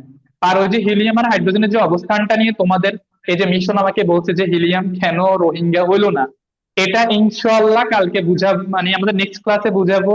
তোমরা অবশ্যই থাকবা, ঠিক আছে? জি স্যার স্যার। আমাদের প্রতিটা ক্লাসের কোনো রুটিন? হ্যাঁ অবশ্যই, তোমাদেরকে রুটিন তো দেওয়া হয়েছে, গ্রুপে দেওয়া হয় নাই? না স্যার। স্যার আমি রুটিন আমাদের গ্রুপে রুটিন গুলো দেওয়া আছে, তোমরা পাইনি স্যার। একটু ভালো করে গ্রুপ চেক করো, বুঝছো? জি স্যার। আর তোমরা আমাদের গ্রুপে মেসেজ দিবা, মেসেজ দিয়ে বলবা যে তোমাদের কি সমস্যা, তোমাদের কোন রুটিন লাগবে, কোন প্রশ্নটা বুঝো মানে বুঝতেছো না, কোন সাবজেক্টের প্রবলেম, ওটা আমাদেরকে বলবা, ঠিক আছে? জি স্যার। জি ঠিক স্যার। আছে স্যার। আচ্ছা, তো কাল নেক্সট ক্লাসে অবশ্যই থাকবা। আমরা ইনশাআল্লাহ পর্যায় সারণীর খুঁটিনাটি বুঝবো, এবং তোমার ওই যে বোর পরমাণু মডেলটা এখন একটু বাকি আছে, এটা আমাদের নেক্সট ক্লাসের সাথে, এবং ইলেকট্রন বিন্যাসের যে টেকনিকের কথা বলছি ওটা নেক্সট ক্লাসে আলোচনা করব, ঠিক আছে? জি স্যার। ঠিক আছে স্যার। ইনশাল্লাহ। ওকে, তাহলে আচ্ছা সবাইকে অনেক অনেক শুভেচ্ছা জানাচ্ছি আমার সাথে এতক্ষণ থাকার জন্য। বোর হওয়া আশা করি না? না না স্যার স্যার। অবশ্যই। ওকে, বোর পরমাণু মডেলের মতো বোর হইও না, আমরা নেক্সটে যাব, ঠিক আছে? আল্লাহ হাফেজ। আচ্ছা, আসসালামু আলাইকুম। ওয়ালাইকুম ওয়ালাইকুম আসসালাম। আচ্ছা, তোমাদের মধ্যে কে কে রুটিন পাও নাই, নামটা একটু বলো তো। স্যার স্যার সিয়াম। আমার আচ্ছা, সিয়াম, এরপরে মিশন। ফাহাদা। ফাহাদা, আর আর সবাই পাইছো? স্যার জি স্যার। মিশন। হ্যাঁ। আচ্ছা, আজকে ক্লাসে তো কোনো প্রবলেম নাই না? না স্যার। জি না স্যার। ওকে। না স্যার। সিয়াম, কালকে কি তোমার নেটওয়ার্কের প্রবলেম ছিল? স্যার ওটা স্যার আমার নেটওয়ার্কের প্রবলেম। হ্যাঁ হ্যাঁ হ্যাঁ, ঠিক আছে, তাহলে আল্লাহ হাফেজ। ক্লাসটা ইন করে দেন। ওয়ালাইকুম। আসসালামু আলাইকুম। ক্লাসটা ইন করে দেন।